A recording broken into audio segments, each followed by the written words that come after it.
Well, folks, here we are again for another episode of the Shoot Style Sauna. We've had AEW's All Out happen. We've had NXT UK Takeover Cardiff happen. And what a week in wrestling it's been since then. Yeah, and we're going to go through it, all of it today. We have a lot in mind. We're going to go over the headlines. We're going to do some pitches where it's what we want to happen, no, what we think is going to happen on the first episode of NXT next week on the USA Network.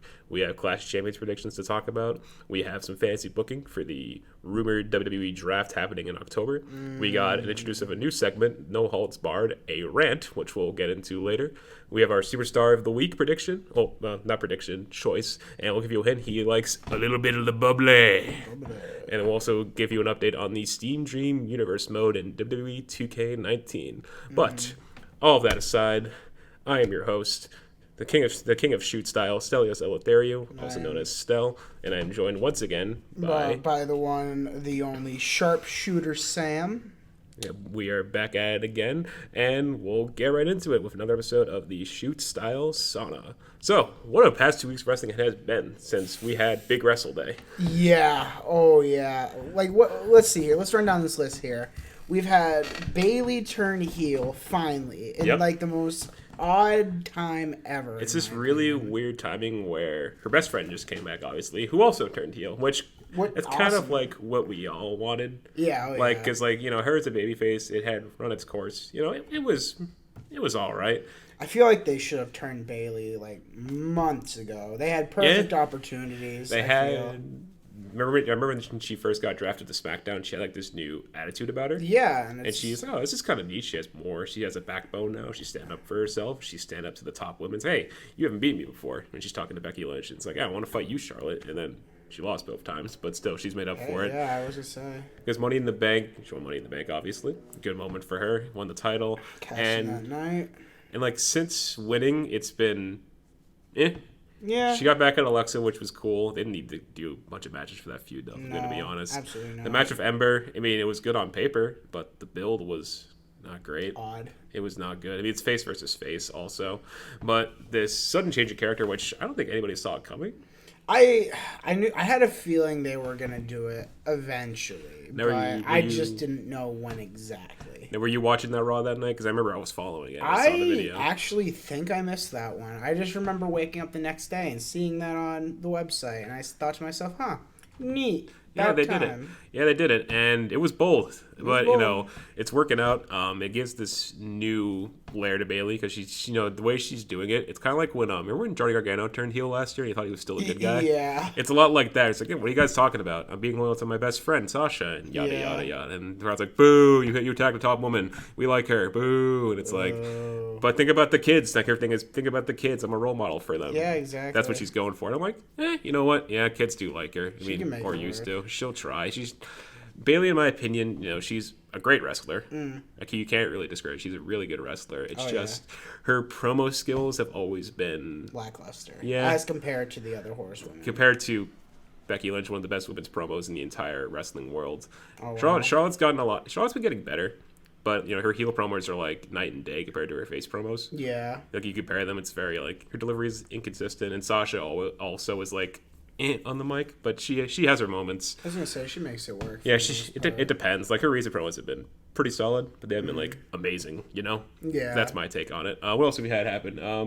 As you said, NXT UK Takeover Cardiff happened, and amazing. Jesus Christ, amazing. Yeah, we had a okay start. Opener was cool, but the main highlights were the three-way tag team match between Flash Morgan Webster and Mark Andrews, Gallus, and the former champions, the Grizzly Young Veterans, and what became probably my favorite tag team match of the year. It was fantastic, to say the least.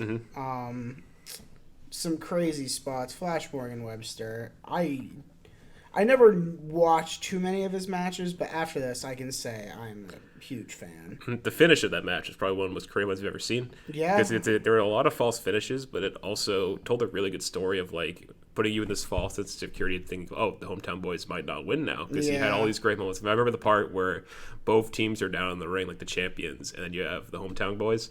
And then rising from the apron, you see Gallus come up. Yeah. That was a cool moment of how they were going to tease that they might win. Yeah, you never know.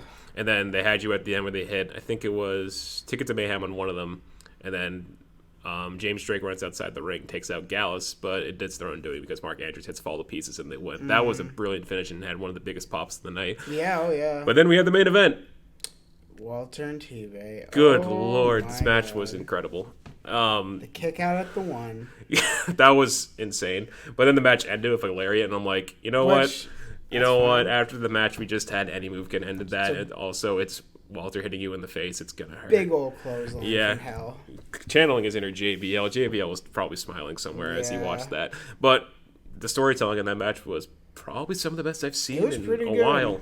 It was really good. You know, it's not a spot fest, you know, like your high profile spot fest, like your Will Ospreay matches or like anything in New Japan, but still it's like these are two guys who know each other probably very well from UK indies and everything that, and they went out there and delivered a 40+ minute match. It didn't feel like it. That was 40 minutes? It was 42 minutes. Wow. Well, over that. And I'm like, wow. It didn't feel like that at all. No, but they had some really good moments. The whole story of Tyler Bate lifting up Walter on multiple occasions was big, incredible. Boy. Big, strong boy indeed, as I think Vic Joseph said on commentary. And probably my favorite moment was the burning hammer out of the corner. And it wasn't like he landed on his head, but they did make it look safe, which thank God they're okay. And it's Walter. I bet Walter is... He's tough. He's probably taken a lot worse than that. He's probably had to do like crazier things too. Oh, yeah. I haven't seen him. I'm waiting for the day that it's Jordan Devlin versus Walter. And then Devlin does like the Devil Inside on Walter where he takes him off the ground and like does like his finisher. They've done that actually. They have? On UK? If not UK, then I've just literally watched that match on some independent circuit on YouTube, and that was good match. I'm guessing it was probably Progress. It might have been. I don't know. I was in the middle of class. I didn't feel like paying attention. I'm not gonna. It's my guess is Progress. That's like a big European indie scene. It was good nonetheless, though. But UK, Cardiff, my personal favorite show of the weekend. But of course, we can't take any credit away from All Out, which it was really good. It was a really good show. My personal highlights were probably the Escalera De La Muerte match, Amazing. Bucks and Lucha Brothers. A lot of fun. The big best ladder match in the world, according to one David Meltzer. Yeah, I'm sorry, that's a no for me, Chief. But it was still good. Not going to give him any credit. Just like the Lucha Brothers, I felt bad for Pentagon getting unmasked again. I'm like, they're just going to make him keep doing that. Yeah, like Moxie did it to him at like this Northeastern show, and I'm like, this is a bad look. And then Pac beat Omega. Yeah, which that was a pleasant surprise. Now Omega's a little crazy. Yeah, everybody who watched Being the Elite this week when they did the mailbag segment, Kenny's he's like in some alley somewhere, like in like this nice place. Looks like he's at a wedding. Nuts. And he's just like the question pops up on the screen about like some SCU teacher. He doesn't even talk anything about it. He's like clearly off his rocker. I think he's either high or he's just drunk. I think he's drunk based on how he was talking. He's just like, I don't care about any of this. I love you people. I love you all. So they're probably building. I don't know if they're building for him to slowly turn heel or just change a character. Redemption arc. I think it's a redemption arc. Yeah. I think eventually it's going to lead to him probably winning the title or like getting on a winning streak kind of thing. Or it could be like, I don't know if you follow New Japan, but remember when Okada first lost the title to Omega last year? Vaguely. Yeah, he dyed his hair red and he came up with balloons and everything, and it was really weird. Oh, okay, yeah, I could see Kenny kind of doing that like sort of crazy thing where he like loses his mind, and like the Bucks and the Elite are like, what do we do? Yeah. Kenny's like, and the Bucks are like, what the hell do we do? Like, Kenny won't talk to us. He's clearly not doing well. Hangman's not talking to us. That'd be funny. So we're gonna see some sort of development there, which is good. Yeah, we like long-term storytelling in wrestling, but we'll see. Other highlights from All Out. Main event was respectable. Yeah, it wasn't bad. Yeah, I saw that outcome coming from a mile away. I'm not gonna lie to you.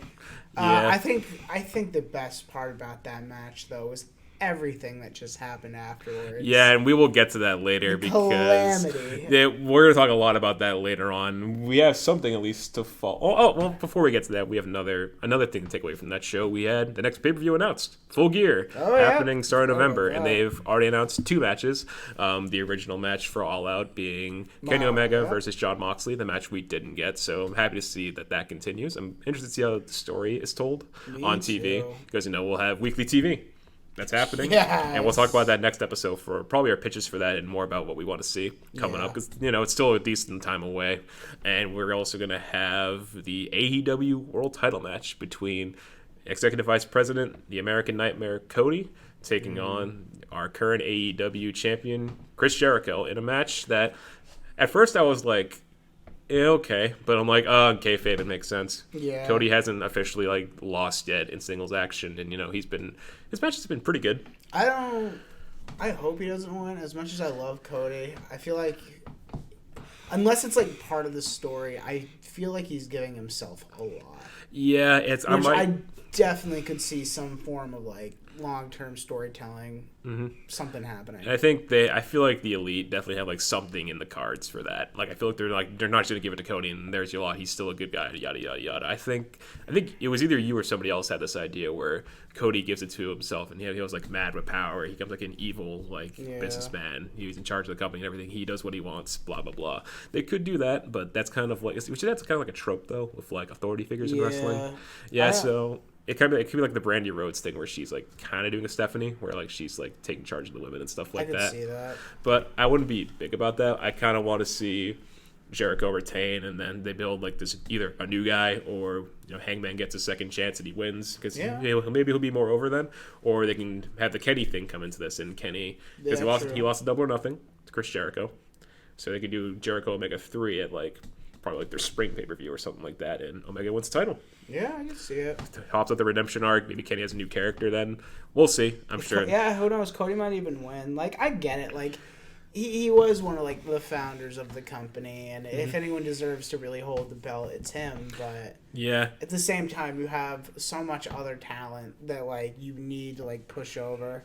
There's a lot of new guys you got to start building up, which they're doing a good job of. Like, the tag division alone, that's making a lot of new stars. You have pretty much like the standout star, I think, of AEW so far, in my opinion, Luchasaurus. He's incredibly over. People love him, and he's just a lot of fun. He's great. He makes up for the ring and on BT with his fun questions. He talked about Barney the Dinosaur this week in a tangent. Shoot on Barney. Which was funny. I enjoyed it. So Luchasaurus is getting over. We have Hangman, who's starting to click more with the crowd. Kip Sabian. Sammy Guevara has also been doing some nice promo work.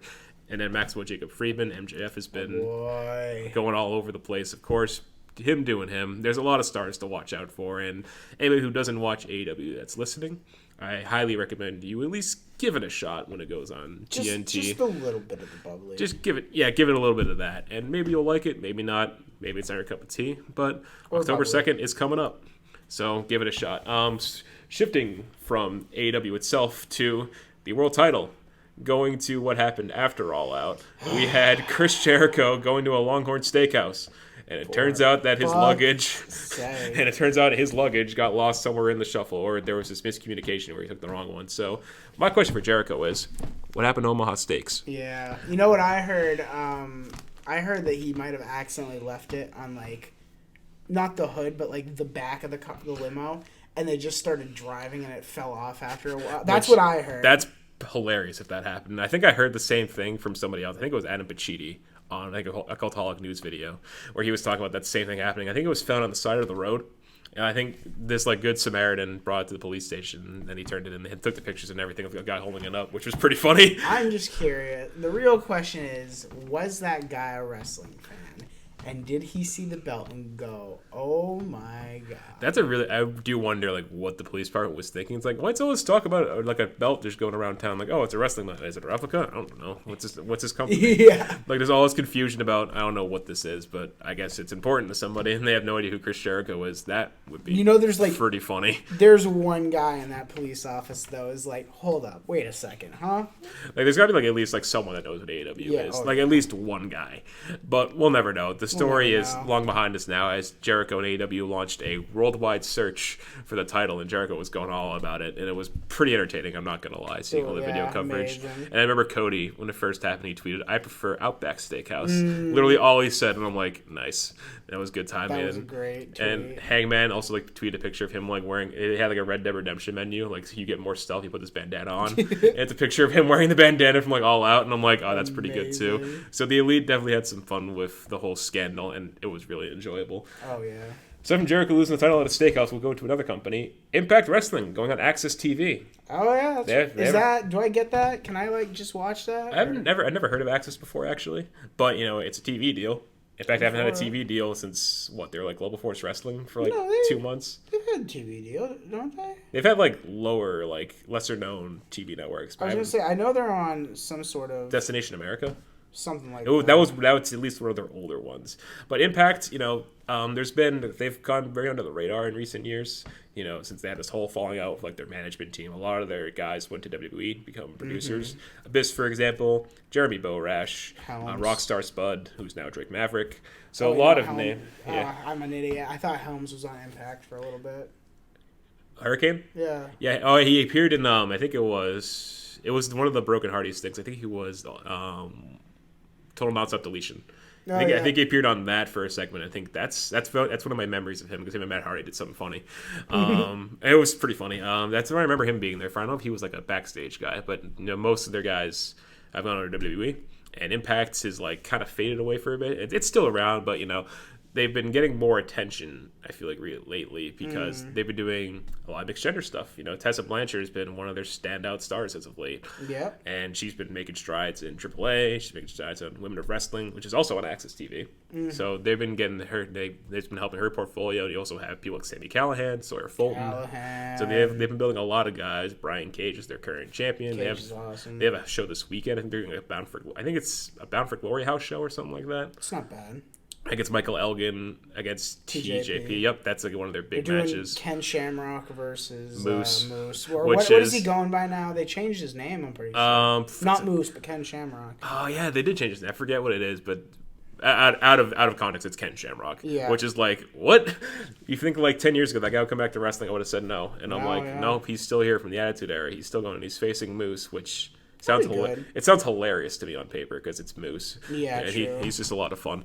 But yeah, Impact getting a TV deal. Hopefully more people will watch it outside of going on Twitch and putting emotes in chat. Yeah, right. But it's a way to get them out there. I think it'll help a lot of their new stars and getting more people's names out there because I think they've been doing pretty well in ring wise.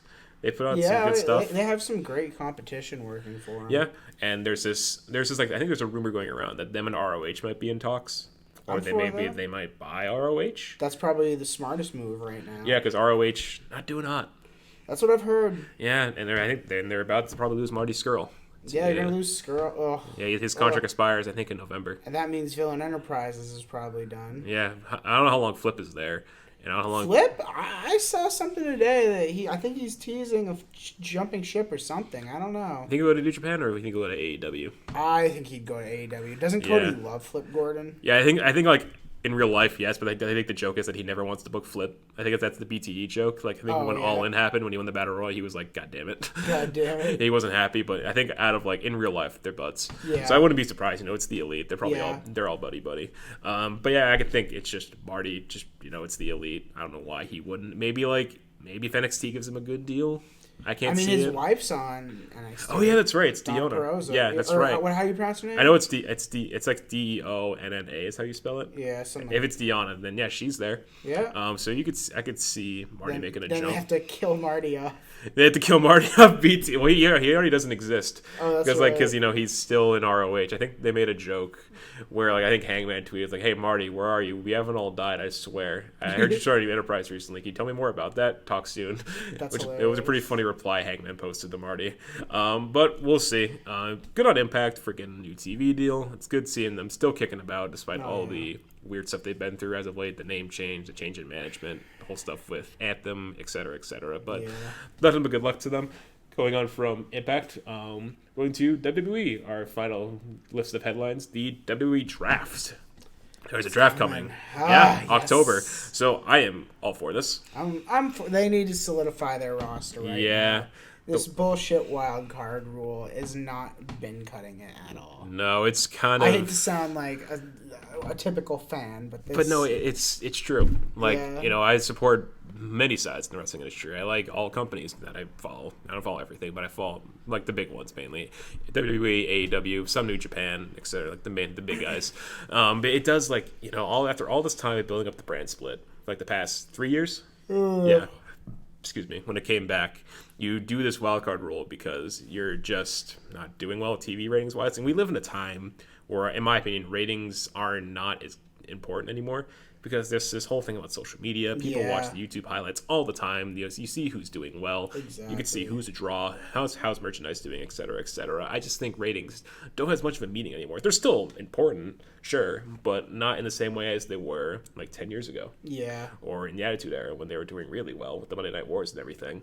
But now we live in a time where everything's accessible on Hulu, on Netflix, on YouTube, all these different platforms. Like this podcast goes out everywhere too, and we can see all these different stats. You got that Apple Music Apple Music or just Apple? Yeah, we're on Apple Podcasts now. We got the approval yesterday. We're on Spotify. We are now on Google. We're on Google Play. We're across the board. If you go on our social media, like our Facebook has all of our platform listings, which will need updating in the coming days of our new agreements. We have our YouTube channel, which is pretty much where we post every show. That's where we started out. It's our main channel. But we also have all other types of social media. Feel free to give us a follow or just follow the episodes there. Please. But yeah, we're still pretty new, so we're going about. But one of our segments today, we'll talk about the draft. We'll get to that in a little bit. But we'll go on to sticking with the E. Everyone press F in chat for 205 Live. Is that official? Triple H has been talking about it. He said that 205 Live is seen as like another island in like the world of WWE, where you have your main roster, you have your NXT, you have like 205 Live out in the distance, and people only go there every once in a while, and it just doesn't feel important, and he feels that it's been lost in the mix, and I can't help but agree. Yeah, I really hate to agree, because I love the guys on 205 Live. They're all fantastic competitors. Oh, they're great. When I saw SmackDown, back where I'm from, Gentleman Jack Gallagher just put on a hell of a match.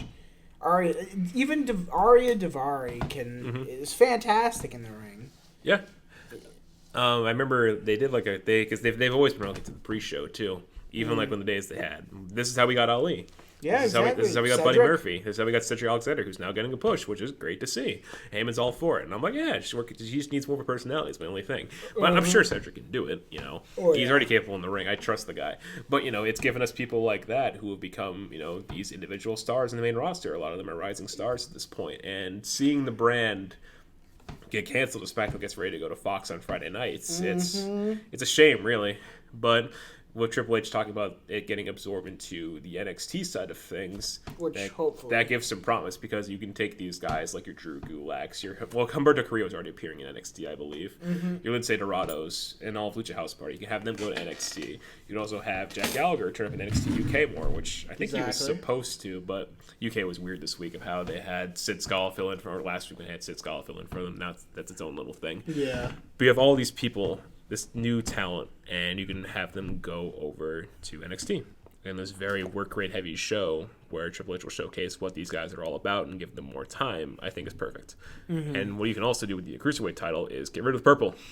I like the purple. I mean, the brand's dead is the problem. Yeah. If they do that, they might have to change the strapping. You could put the belt on black. I could see that. Which I think it would look nice on black. Or you could put it on yellow to go with the NXT aesthetic, which, NXT Cruiserweight title, I'm for it. Yeah, I think an idea they can do is that they can have the Cruiserweight title go on the TakeOver pre-shows. Because if the crowd's there, will care more about that than the main roster. Yeah, exactly. Because when you watch 205 Live, or it's a Cruiserweight match on a pay-per-view, nobody's paying attention, which sucks. I remember at Money in the Bank, they did Tony Nese and Arya Daivari in the main show, and the crowd didn't care. As cool as it looked. As bad as I felt, yeah. I just didn't care. Yeah, which is a shame. It sucks, but hey, with Triple H talking about the promise of getting them onto NXT and giving them more use there, hopefully they get some exposure. We see guys like Drew Gulak doing more character work and doing some fun stuff there. And sticking to NXT, we are getting ready for their big TV debut on the USA Network. Wednesday, September 18th, appearing at 8 p.m. And it's a pretty packed show. There's a lot happening on this one. And sticking to the TV stuff, we're going to go over a couple pitches. We're thinking 2 or 3. And we're going to talk about 2 or 3 pitches that both of us would like to see on the show. I'll start things off and some of the things that I want to see happen. So let me just pull up my notes real quick. So on this show, we have a lot of stuff happening. My first pitch is going to involve the Undisputed Era.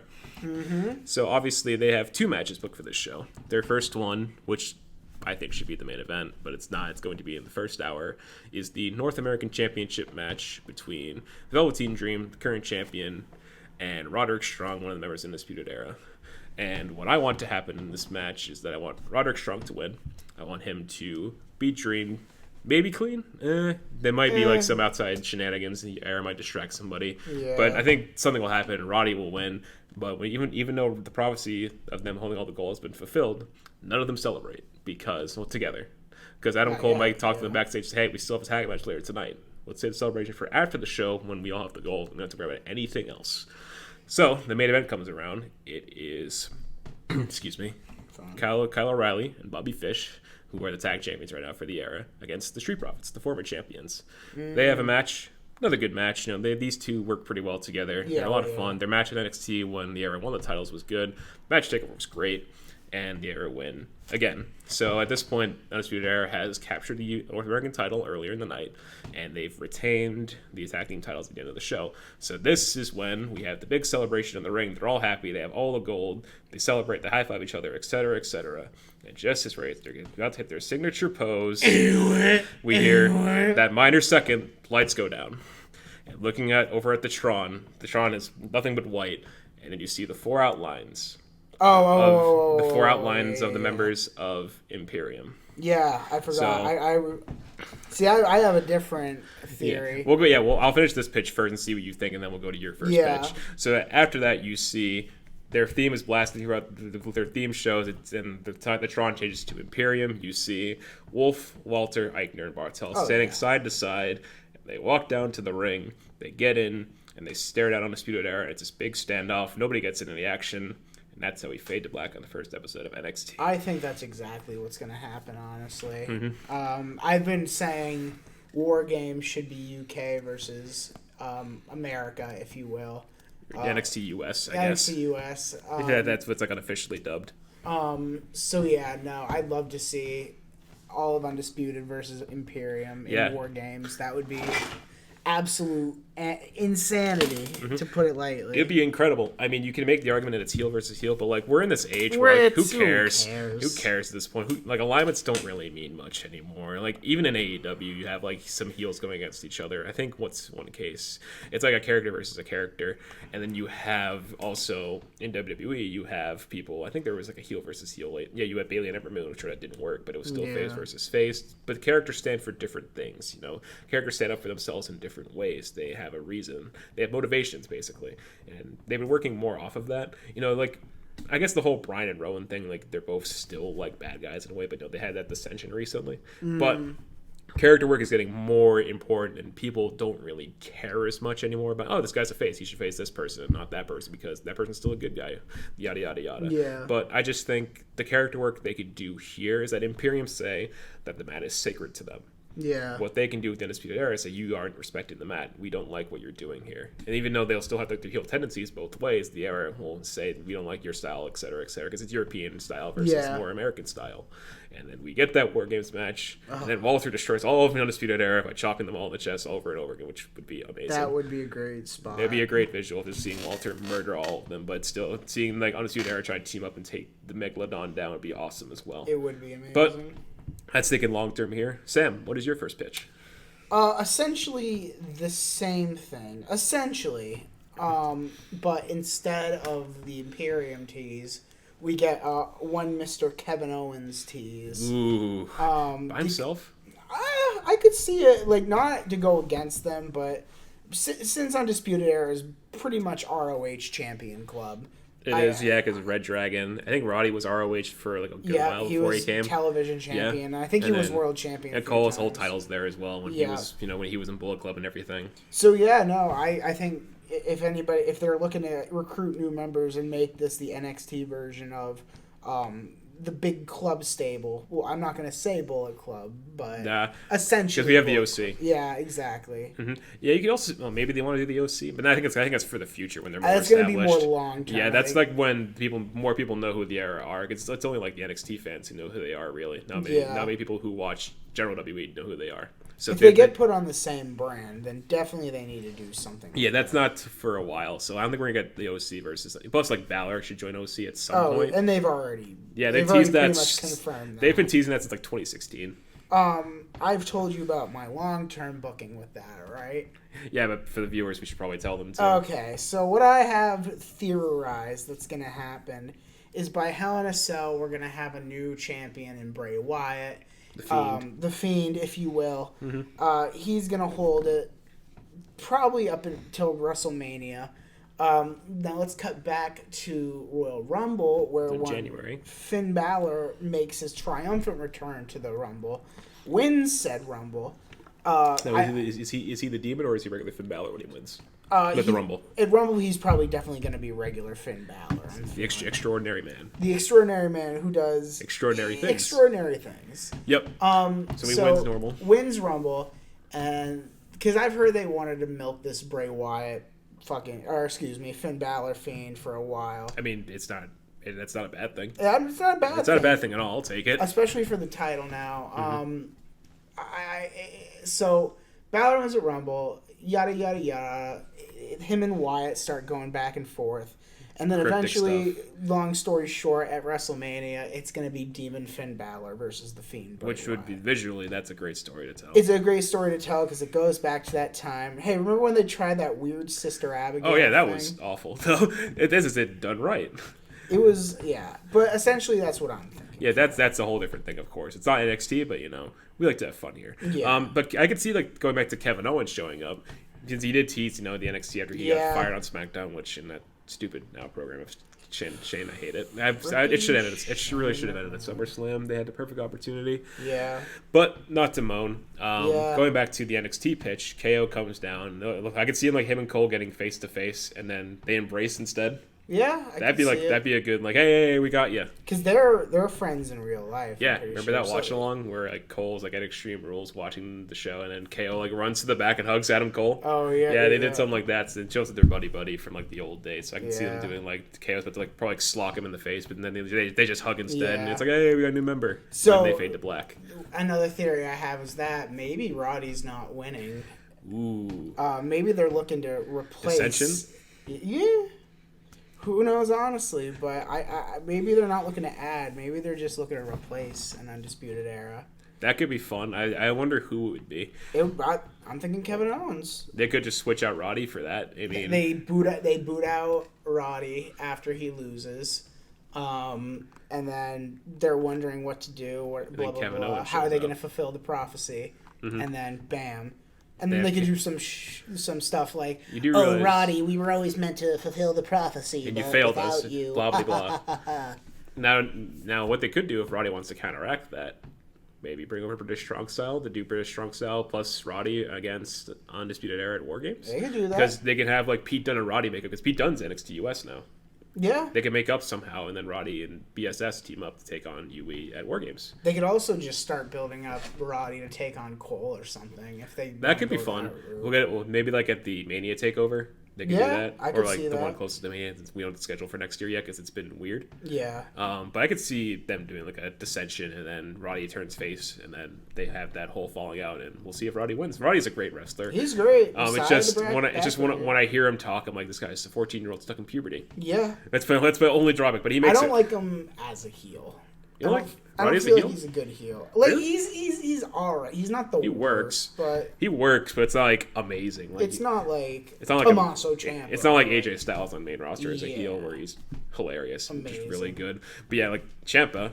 That's another one. I'll do my second pitch, then we'll go back to you for the second pitch. So my second pitch involves the women's fatal four-way match between Candice LeRae, who was just added this week at NXT by William Regal, Io Shirai, Mia Yim, and Bianca Belair. Now, my pitch is that I want Rhea Ripley to be either inserted into the match or show up and make a stand and destroy Mia Yim and Bianca Belair. That's what I'm thinking. So there's one of two things they can do about this. So first off, this Shaynaverse Rhea program is really neat, isn't it? This what? The Shaynaverse Rhea feud's pretty cool. I like it. Yeah, it's a good change of pace. Shayna's all about taking on women who are usually either smaller than her or more nimble than her, and it's always her against this high flying wrestler or someone who does these really cool spots. Yeah. But Rhea Ripley is different. I think she's bigger than Shayna, or the same height. It's someone of more of her size, and Rhea Ripley is more aggressive. So it seemed like these two tough women go at it and have a different style of match. It's kind of like Pete Dunne Walter, these two brutes fighting each other. And it's kind of like that with the women this time, where you have Rhea Ripley, who's this brawler. She can do some athletic things as well, but she's more like a grounded base grappler, brawler type of style, and she's just a lot of fun to watch, and her character work is really good. And you have Shayna Baszler, submission magician, really good at, your traditional style, mat-based, submission-focused wrestler. Yeah. Very good. So what I want to happen, there's two ways they can go about this. So they can keep the four-way.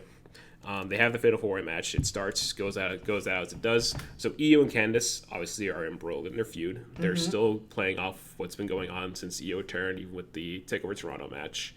So what they do is that they take each other out of the match by either some weapon shenanigans, or they fight through the crowd. They go backstage. We don't see them. So that leaves Mia Yim and Bianca Belair. They fight for a while. It's just them in the ring. But before either of them can get a finish on each other, Rhea Ripley comes from the crowd with the chair that she used on Shayna Baszler this week on NXT and destroys the both of them. She gives them both riptides onto the chair. She gets a mic and she goes about how she was screwed by the Horsewomen. She deserves an opportunity. She doesn't like how this happened, and she demands to see Shayna Baszler right now. The visual you could think of is, do you remember when Seth Rollins showed up on a TakeOver in 2017? Yes. For the Triple H feud he was doing? Oh, yeah. So think that, but with Rhea Ripley and Shayna Baszler. I can see that. So Shayna comes out on the stage. They get in this big, massive feud, brawl. Goes backstage. Triple H and Regal break it apart, and then Regal makes the match official for the October 2nd episode of NXT. What's also on October 2nd? Nyla Rose versus Rio. Oh, that's right. Combating women's title matches because Wednesday Night Wars. And an additional tidbit to this match is the Horsewomen are barred from ringside. Yeah. And in that match is where we see Rhea Ripley become the first woman to win both the NXT UK Women's title. That is true. And the NXT Women's Championship. She defeats Shayna Baszler, and that's how we closed out to that. That's the main event of that show. I'm for that. The other way they can do it, which is probably more likely, is that before all four of them are in the ring, before the bell rings, Rhea just comes out, says it's a five-way, and then Rhea Ripley comes out. It's the match. Regal's like, I guess. Yeah, he just comes out, makes it a five-way, and then Rhea Ripley will probably pin Mia Yim or Belair. You got to keep Candice and Io strong. I don't want them taking the fall no matter what happens. Yeah. So, and then you have that same stipulations happen. Horsewomen are barred from ringside. Rhea Ripley and Shayna set for October 2nd. Rhea Ripley wins in the end, and we'll get to see what happens to Shayna when we get to the draft. And I can see her going to SmackDown. I agree. I feel like Fox is gonna want. Yeah, they want someone like a sports-focused, like MMA background. If it's not gonna be Ronda Rousey, who has who lost a finger. Is she not coming back now? Ronda is. She's been doing some filming stuff. She had a really bad injury, she had a second bad hand injury happen where she almost lost a finger. Yeah, it was pretty gruesome. It looked really bad. So I don't know what's gonna happen with her. Honestly, I don't want her back. Yeah. I don't want her back. Ronda, if you're listening, I'm sorry, but this is Ronda. Different strokes for different folks. Don't murder us in our sleep, please. Get better at Twitter, will you? Right. But yeah, I don't know what's going to happen. Maybe she'll come back someday. Her contract goes to 2021. Oh, wow. But she could just move into a Legends contract, like an ambassador deal. I was going to say, she's Ronda Rousey. She's a big deal, but she could just go a Legends contract. She could be an ambassador for the show. Kind of like a John Cena. Yeah, I could see Or she that. can be a part-timer, like a Triple H. She'll just do big-time shows. She'll do a big match here and there. Maybe put somebody over. Yeah. Maybe one day she'll come back and maybe put Asuka over, or maybe put Io Shirai over, or do the Horsewomen versus Horsewomen match. That could be cool. We've had teased. Yeah, we've had teased forever since the Mae Young Classic when Shayna was there, which is still 2 years. Yeah. Yeah, ever since the Horsewomen have been feuding, especially as of late with all four of them in big programs. The other three, Shayna, Marina, and Jessamine are oh, these Horsewomen aren't a team. Yeah, they're the Fox Horsewomen. I'm like, who are you two? I know who Shayna is, but who are you two again? I mean, we know. Essentially, I'm pretty sure all the Horsewomen are going to be on SmackDown. Maybe I don't know. It's kind of hard to say. It's hard. Well, you have two of them feuding for the Raw title, which is weird. But we'll get to the draft in a bit. Oh, that's right. So Sasha's probably going to be the only Horsewoman. Yeah, she might stay on. We'll get to what I think is going to happen with the Raw roster in a bit. That's my second pitch for the NXT Women's title. Sam, your second pitch. Tommaso Ciampa. That's it. I don't know how. Fair enough. I don't know how. I don't know when. I don't even know if. But I feel like one way or another, we're going to see Mr. Ciampa Wednesday night in some way, shape, or form. Or some point if it's not Wednesday. Yeah. Because he's stated he's still NXT. He refuses to go. Yeah. he refuses to go anywhere else. He wants to come back, and he misses Goldie. He wants he wants it back. He's already started picking a fight with Riddle over Which Twitter. that came out of nowhere, and I'm like, what? Yeah. I mean, I'm here for it, but okay. I could see him. Maybe if the era don't main event, maybe something with Gargano happens in the main event, or maybe with Riddle with the street fight. I was gonna say street fight. They could have Ciampa Turner come up after the match is over. That could be an idea. You have Riddle. Riddle will probably beat Damo or Killian Dane. If booking's there, then probably, since Dane already has a victory over Riddle. Yeah, but NXT might not do 50-50 booking, to be fair. That is also But there's true. no DQ, so you can't have a DQ finish. So you could have Riddle get the win, and then maybe a post-match angle where he's celebrating in the ring, Damo's gone, and then all of a sudden lights go down. Tommaso Ciampa's got a crutch or something, or like a chair, and he beats down Matt Riddle. I can see it. It's an enormous pop because it's Tommaso Ciampa. And He's being a dick again. Knee versus knee. That would be a lot of fun. It would be a great match, and we never really seen these two do anything together. Well, in NXT. I was gonna say in NXT they have Evolve? but yes. I'd imagine Evolve when they were both still down there, or Riddle still goes to Evolve. I saw another video of some other circuit where they had a match, and it was young Ciampa though. Oh, like before he grew a beard, like a long beard. Yeah. He had like more of like a kind of like a goat. No, he had like some facial. It was like a beard, but it wasn't like a beard. It's kind of like a Roman Reigns beard, probably. Yeah. Where it's like not like fully grown out. It's not really long. It's just like your standard beard, like Roman Reigns has, like maybe even AJ Styles when he grows it out. But that's essentially. That's a good pitch. Yeah. It's Tommaso Ciampa. It's a big deal. My third pitch, for a disclaimer warning, this is not a serious pitch. If you watch Cultaholic and you listen to their pitch videos, this is me doing a Ross Twiddell.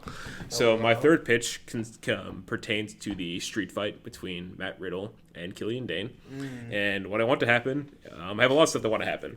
And so basically, Matt Riddle takes a rib at old WCW legends, and he has fun. So some of the things I want to see happen in this match, because at the same time as we've been building to this Matt Riddle-Damo situation, Matt Riddle's been having a go on Twitter since like June with like old WCW guys. People who follow Matt Riddle on Twitter may remember Super Showdown when Goldberg-Undertaker happened. Much would like to forget about that match. Matt Riddle had a lot of fun that night. He posted 2 hilarious videos where he's just ripping on Goldberg, made fun of his knee bar, and he said he was the worst professional wrestler ever. Which I would say he's the worst, but like if you're gonna compare him to like what wrestlers are now, yeah, it's an oof. Yeah. It's a big oof. He's also had goes at Chris Jericho. Him and Jericho had like this weird, I forget what was over. They got like it was like some like mentor coaching thing. They got like into an argument over, and like Chris Jericho said he called him the king of schmoes. He did that funny Instagram face that Matt Riddle did. I was gonna say the face. Yeah, that shit was funny. Him and Jericho had a funny go. Then Matt Riddle also had a go at Booker T and Lance Storm, and then Riddle's long term thing is his stuff with Brock Lesnar, but that's not WCW related.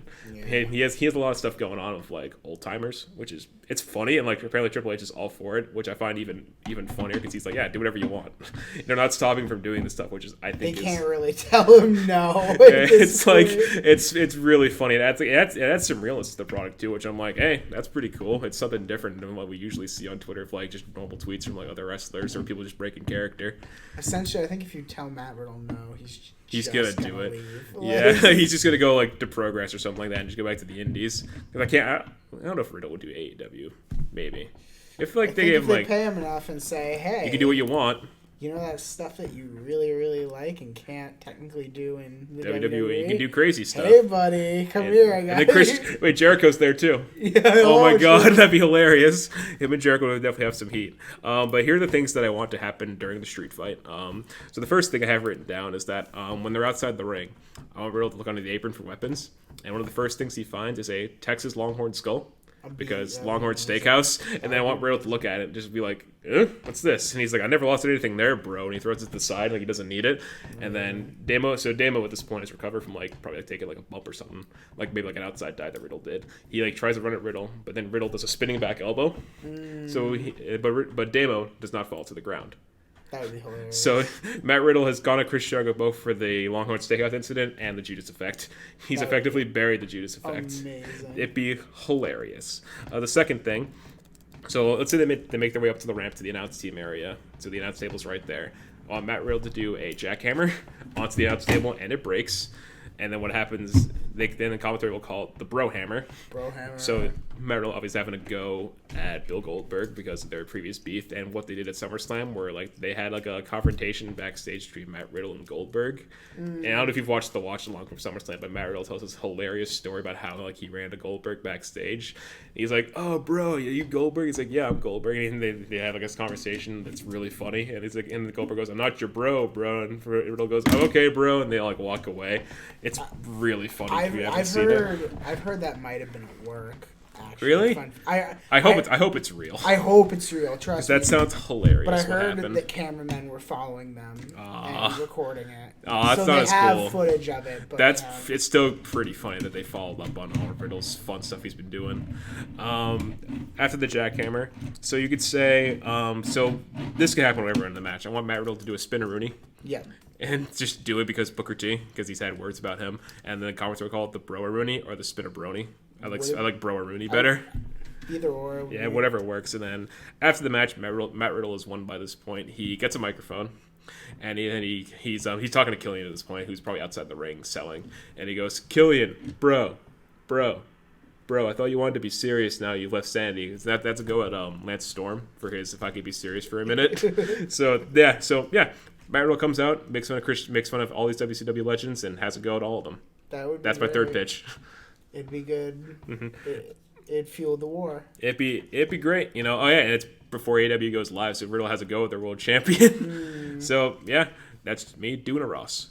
Do you have a third pitch, or is that about it? You don't have to. I'm trying to think. Let me think. That's all I have. Yeah, Tommaso's gonna interfere in the street fight.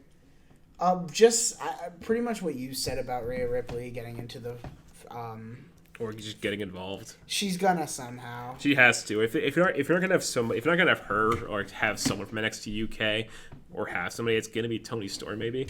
She won't like do what Rhea does because she's a face, but yeah. They can announce her.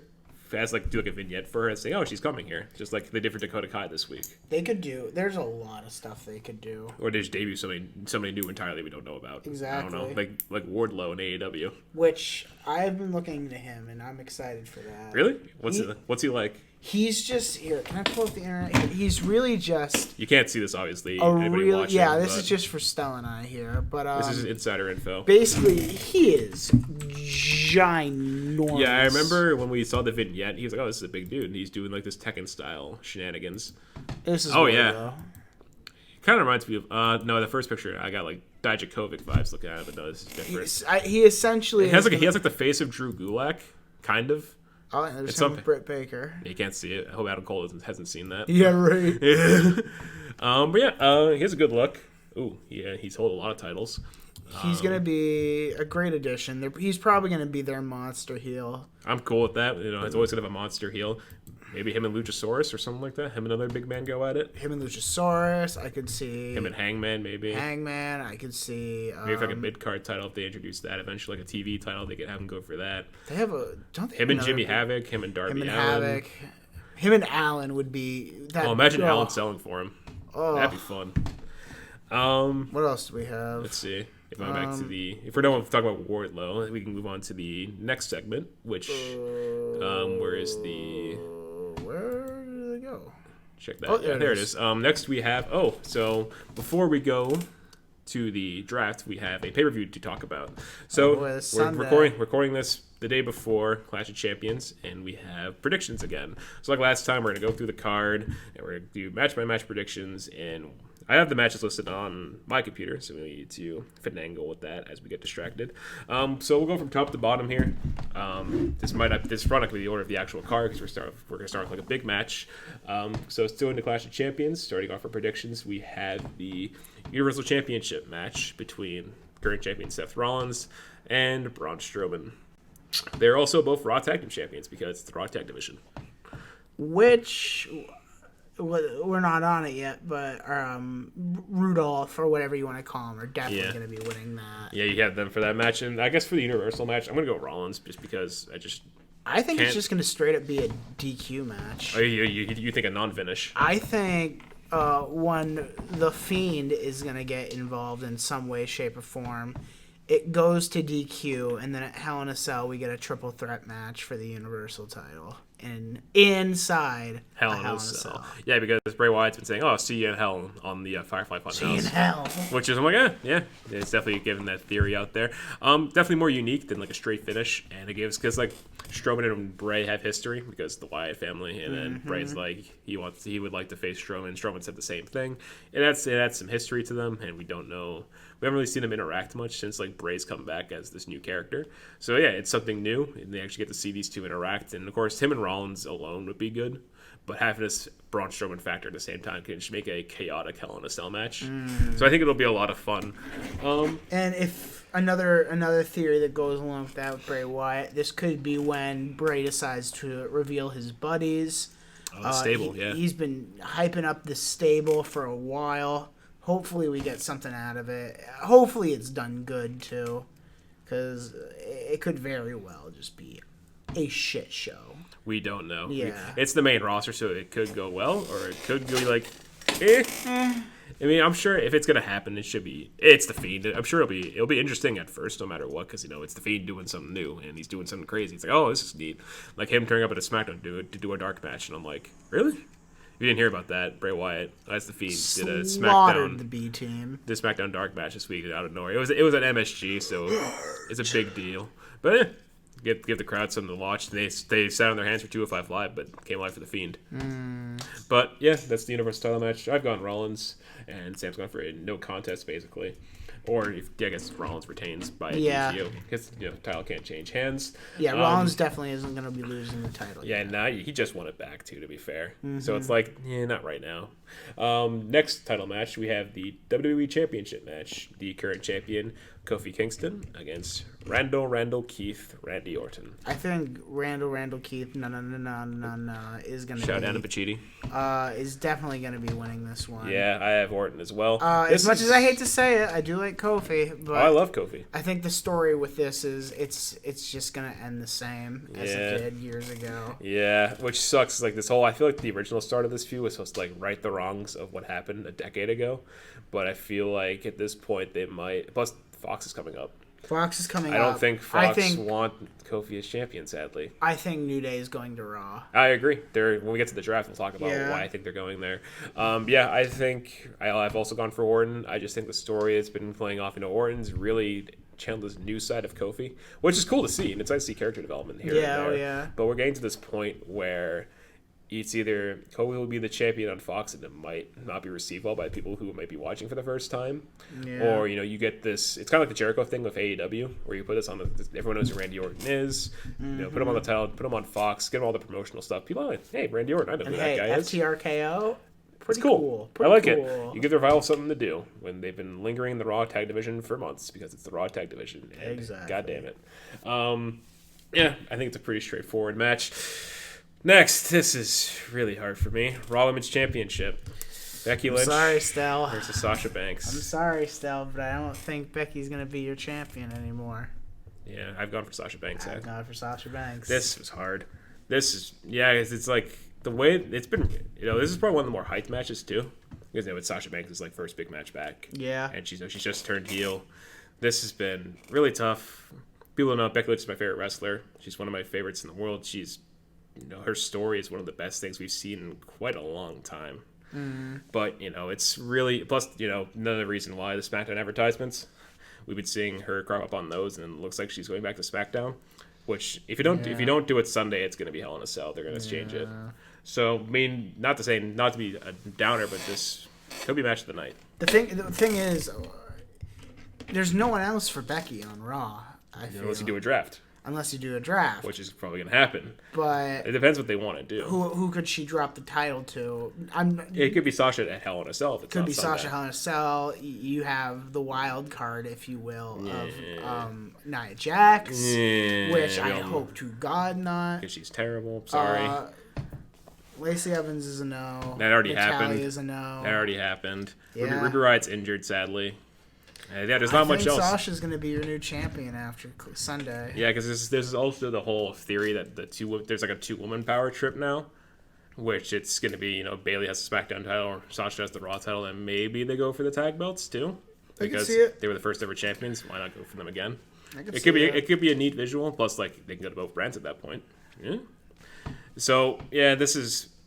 I wonder where this match could be. I don't know if it would be the main event, but it's definitely one of the bigger deal matches. Yeah. How they've been building it. The whole 4 horsewomen thing has been a very prominent deal on both shows. It'll be a great match. I think it could be maybe co-main event, maybe just middle of the card. I don't think it's gonna be the opener. I think the opener is gonna be the other women's match. Yeah, we'll get to that. Yeah, I think that might be. Yeah, and that's next. The SmackDown Women's Championship match. We have the current champion Bayley against Charlotte Flair. I've gone for Bayley. This is one of the easier ones for me. Yeah, I think it's gonna be Bayley. They've been doing this as a dark match a lot. Yeah, they've been working. They've also Bayley always wins. Plus like they've known each other forever. Exactly. This is gonna be great. Don't get me wrong. This is gonna be a shenanigans match and a half. Yeah, you think it's gonna be some outside or like something will happen, like maybe like ref bump or something like that. Some screwy might happen. I think this is gonna open the show. Yeah. I think start off with a good title match and then something screwy happens and then it has some effect later in the night. No, actually, I will take you back on that. I will say your opener is going to be the Raw Tag Team Championship because they need to give time. Yeah, unless they do back to back, which I'm like, there's no way. They've done it with double champions all the time.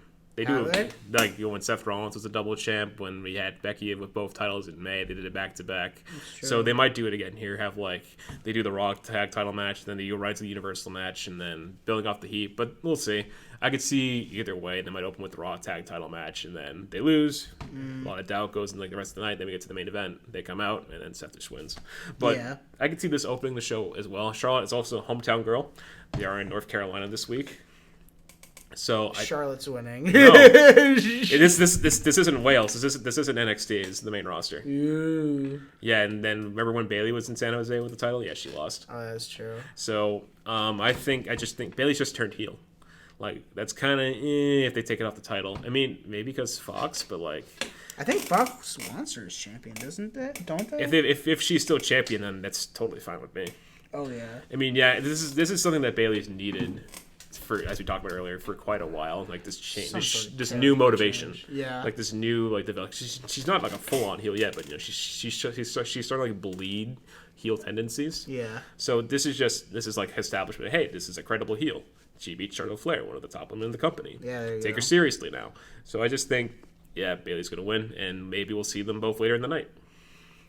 I could see there may be some implication. I don't know how the finish happens. Maybe Sasha comes out and screws Charlotte, or something happens where Bayley distracts the ref, or just a roll up. Yeah, could be that. We'll have to see what happens here. This is going to be interesting. I think it'll be fun. But I think these two won't be the first time we see these two tonight. Sticking the aforementioned Raw tag title match, the Raw tag team titles: Seth Rollins and Braun Strowman, the champions, against Robert Roode and Dolph Ziggler. And man, I don't like this. I don't like this at all. It's odd. Yeah. I like it that it gives Robert something to do. Mm-hmm. Almost called him Bobby there. Yeah, I don't know. I mean, it was his name in Impact / TNA. Everywhere he's been. Yeah, I remember it was his name in Impact most prominently. But, anyway. Yeah, there's no need for him to win, but they're gonna. And I don't really know what to make of it. It's a very rushed tag team. Yeah, very they didn't need to bury the entire Raw tag division, even though it's the Raw tag division. Yeah. I think I've gone for Rudolph. I originally had I originally had Rollins and Strowman to retain, but I'm gonna go for the heels. I'm gonna go for Roode and Ziggler because it's a way to build a program. This feud did not need the tag titles. Yeah, I don't like it. They didn't need to make them into a prop, and I just hope after this we get a refocus on tag team wrestling on Raw. The draft will probably help us with that, they need to hit a reset button with the tag team division on both main roster shows with the draft. Agreed. It's just you go in and you watch NXT UK and NXT and then AEW. It's like, man, what the hell's going on with the main roster? Look who they have. They have the Revival, Viking Raiders. You got the New Day, who are also the tag champions. You've got these other. Let's see. And you got Kurt Hawkins and Zack Ryder, and whatever. And you've got so many of these good tag teams. Oh, the Usos. We haven't seen them for a while, but legal issues. Arrested. Yeah, which sucks. You hate to see it, but what are you gonna do? It's not our fault. Don't do you? Yeah, this is gonna be It'll be match. fun. It's gonna be a match. Yeah. And next we'll go to the other tag team title match: the New Day and the Revival for the SmackDown tag titles. Yep, I'm saying yeah. I'm going with the Revival. I think to add more, else it's going to bleed into the Kofi match. I feel like with like the mentality of like the New Day have just lost the tag belts. How's this going to affect Kofi? Is he gonna be out of it because he lost? He knows his friends have lost the titles, or it will be the other way around. The Revival have lost. How's it going to affect Orton in his match? But it probably won't, given Orton doesn't really get affected mentally. He's not one to really mentally break, if that's the right word. So yeah, I've gone for the Revival. I think also they've been playing with like this injury angle. Or I think like Kofi, I mean not Kofi, like Xavier and Biggie have like these, like I think one of them has like a minor leg injury, and the other one has like a, I don't think Biggie's injured, but I think Xavier has like a bad leg, like in kayfabe, not like in actuality. Yeah. Okay. So they might like play off that injury angle if it's true, and Revival will be able to pick them apart and win because they're a traditional wrestling team. They're old school. So if they do that, they'll win. And not much else can really say. And then FTRKO will have all the titles. What a shift. That'll be cool. I think a cool idea they can do, too, if they do like this title change, is do a blow-off at Hell in a Cell, where it's a 6-man winner-take-all Cell match between the New Day and FTRKO. That would be kick-ass. You cover 2 matches in one with that. That could be a lot of fun. I think the Revival will be all for it. And the New Day have done Hell in a Cell before. Remember the one against the Usos? Oh, yeah, amazing. So they're familiar with it. And Orton's been in a lot of Hell in a Cell matches. So this would be very welcome. I think it would be great if they did that. But we're going Revival. I think it's going to be it's going to be a really fun match. It'll be a great match. These are 2 great teams. They've worked together before, and I think this will be great if they give them time. Moving on to back to singles action, we have a newly added match. We have the United States Championship. AJ Styles, the champion, against Cedric Alexander. This match was just added this past week after Raw when Cedric pinned AJ in that 10-man tag that they did. And I think someone booked the match. I forgot who. I think Austin announced it, and then they booked the match officially after the show. Cedric will always get to push. I'm not going to go with him here. I'm going to go with AJ. Really? I just think it's a bit too soon to pull the trigger on Cedric. Give him more of a chase. Because, it's just, this feud's like just starting. So I think AJ will get the win here, and then maybe like Hell in a Cell, like a big deal Raw down the line, they'll have Cedric win the title. It's just too soon, but I very much welcome this push. I very much welcome the Cedric Alexander push. I really want to push him in what better way than a United States title, am I right? Yeah, against AJ Styles too. They tried with Ricochet. I mean, Ricochet was working well, but then he just lost too much. It also just could lead up to interference from the OC. Yeah, so I think that's going to help AJ in his favor on this night, and I just think AJ's going to retain. Yeah, I can see it. You agree? Yeah. Yeah, it's going to be. I think this could be another match of the night candidate. These are just 2 really good wrestlers. They're both really good. They have like kind of a story to tell too, but we'll see. I'm looking forward to this one a lot. I'm going AJ, and this feud will continue. I'll probably say AJ. The other mid-card title on the show, Shinsuke Nakamura, the Intercontinental Champion, against The Miz, who is chasing Chris Jericho's record for the most title reigns and for the Intercontinental title. Give it to The Miz. As much as that pains me to say that. It's weird. I picked Nakamura because the Sami Zayn alliance. I don't want them to like ruin that right away. They can just go for the tag titles then if Shinsuke loses. Well, like Sami Zayn's being like the mouthpiece of Nakamura. He's not like his tag partner. He's like his mouthpiece, like a manager, because Nakamura can't really talk a lot in English. So you have Sami Zayn who's really good on the mic, filling for him. It's like a kind of a neat alliance where like Sami Zayn is like can't. They're doing this thing where like they can't like Sami can't like control what Nakamura is like doing. Like he's like I guess he's more like unhinged now. Which like that's kind of cool. Yeah. And I think if you're gonna really make that into like this legitimate threat, why not have Nakamura beat Miz to establish that it's like this crazy threat that nobody can control? I'm for it. Don't get me wrong. I'm all for it, but like I think they're just trying to erase like all traces of Jericho. Yeah, which it's also that's a valid counterpoint. Yeah, they might just have him do it. They might have Miz like tie the record tomorrow. And then, like, they'll have him drop it back to Nakamura to Hell in a Cell. Then they'll do, like, one more match on Fox. And then Miz will win, like, before the draft happens. You hate to see it. Yeah, and then Miz will break the record. And then people won't know who Chris Jericho is in WWE anymore because LOL. Banned for life club. Yeah, that's still funny to me. But, yeah, I've gone for Nakamura. Sam has gone for The Miz. And this will be probably like an okay match. Just feel like this might go on the pre-show. It probably will. Which sucks, because I hate seeing that happen to Shinsuke. Agreed. Another match that might be on the pre-show is the Women's Tag Team Championship match. You have Bliss and Cross, who Tim, our producer, has dubbed Twisted Sister, which I like that. I think that's what they're called, aren't they? Is it? I didn't know that. I thought it was. Or Twisted Bliss, but that's Bliss. That's Alexa's finisher. Yeah. Against Fire and Desire, Mandy Rose and Sonya Deville. I've gone for Bliss and Cross. Yeah. Don't get me wrong, I love Sonya Deville. I think she's really good, and she has a lot of promise, and I just don't think they're going to do it. I think they're going to split. I think I want them Fire to split. and Desire are going to split. I want them to split, but I don't know when they're going to do it. I want to see Sonya Deville turn face and be like the single star, because I think she has all the skill sets to be a big star. Because for the commercials, I've seen Mandy on the commercials for SmackDown going to Fox, but I haven't seen Sonya. Okay, I haven't seen that, so I knew nothing about that. It was either commercials or a promo. Like they've been doing like all of their superstars. Like they did like the football game, they had a Fox ad for everybody. That's where you see Becky, you see Kofi, and all of them. So yeah, I could see maybe. I very much welcome that, but it hurts the women's tag division. But women's tag division is an oof. Yeah, true. Which sucks. But yeah, I've gone for the champions. It's not like it's pretty early in their reign as well. Like they just won the titles last month, and Bliss is a very big deal. She's a very well-known figure in the women's division. Just keep it on her. They've been appearing a lot more with the titles since they changed from the Iconics, so I don't see why they should take them off them right now. True. As much as I'd like to see Sonya with a title, it shouldn't be the tag titles. Yeah. So Bliss and Cross, pretty easy one. This next one, this program fell apart, didn't it? It's a no disqualification match. Roman Reigns versus Eric Rowan, who got his name back. I don't like what happened here. Rowan's probably good. Rowan, not Rowan. Eric Rowan is it's an ODQ match. That's probably there for a reason. Daniel Bryan's gonna come out and probably get involved. We're gonna get it. It's me, Austin moment. It's me, Austin. It was Bryan all along. Oh, that'd be cool. That would be cool. There was a cool theory that I think Adam Pacitti said, where like they'll have like a car drive in, and on one side Bryan comes out, and then the other door opens, and it's Sheamus. You could bring Sheamus back into the mix by having him be involved with this, but I don't know. It's Pacitti making a pitch. That might not have been serious at all. But yeah, I've gone for Rowan. I think it's mainly because if the stipulation wasn't there, I'd go for Roman Reigns. But this feud need that stipulation because why would you just have a regular match when this is like a blood feud on paper? Yeah. But this whole thing is a mess. It's a mess. It was cool to start. It was kind of neat. I watched it and I was like, did someone just try to kill Roman Reigns? He was totally fine. I was like, what the hell happened? He was like, weird. We got Buddy Murphy out of it. Yeah, that's true. But then he hasn't appeared in weeks. Yeah. Which makes me sad because he beat Daniel Bryan. Yeah. How cool that was, and we haven't seen him since. And I'm like, I'm sad now. Come on.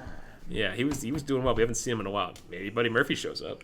Maybe he helps Roman, or maybe he'll turn on. Maybe someone's lurking. How long is he out for though? Lurk Sullivan still. He's still lurking on the what's the word? Somewhere. He's probably in a hospital getting recovering. I think was it a knee injury? I can look it up. I think it was something on this leg from like the Saudi Arabia show. Again, when he faced off Lucha Housebread in that dumb feud, which didn't make any sense to me. Mm-hmm. But yeah, Eric Rowan, because this program is dumb. If they're gonna keep this going, they're gonna have Daniel Bryan come out and say, "It was me all along, Roman. I did it." And then Mastermind, and then we get Roman versus Bryan at probably Hell in a Cell, or like the first SmackDown on Fox or something like that. And yeah, I'm not looking forward to this. Finally, the other match that's going to be on the pre-show, let's face it, it's going to, the Cruiserweight Championship match. We have Drew Gulak, Humberto Carrillo, and Jack the Jobber's boy, Lince Dorado. Before you continue with that, summer 2020 is when Lars is supposed to come back. Wow. Wow. That's a long time. It's like a little less than a year. That's what I'm reading, at least. Jesus, that's you hate to see it. Yeah, you really don't like to see that happen. I think it's pretty obvious. I'm going with Gulak for this one. Yeah, Gulak as well. As much as I like Humberto Carrillo, and I don't really pay attention much to the Lucha House Party, so I'm sorry, Lince Dorado. But I'm going for Gulak. I just think with 205 Live going under, I think they want to get like someone who has like a well-rounded skill set, both in ring and as a character. And I think Drew Gulak is your guy for that. I think Gulak has a very good character, even before he did this whole darker side of him. I think Gulak is a good choice. Have him turn up on NXT, maybe have him campaign and change some things in NXT, go against some of the norms they have there. It would be kind of cool. Like Drew Gulak went against Johnny Gargano or something like that. I could see that. That'd be pretty cool because I could see the characters working off each other really well.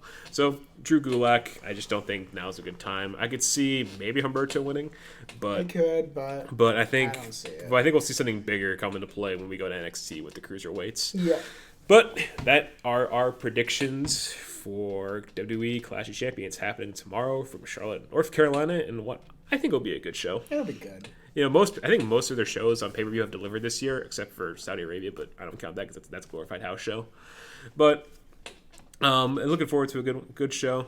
A lot of promise in this one, and we'll transition from that into our next segment, a little bit of fantasy booking, and one of our main topics, as you can see in our thumbnail, the Clash of the Draft. So Sam and I are going to go through the aforementioned rumored WWE draft happening next month, where we will pitch ideas or go through people who we think should switch shows and explain why. So I did my own mock draft for us, but of course you didn't have to follow the rules I used. So the way I approached the draft this year is that you have both shows, Raw and SmackDown.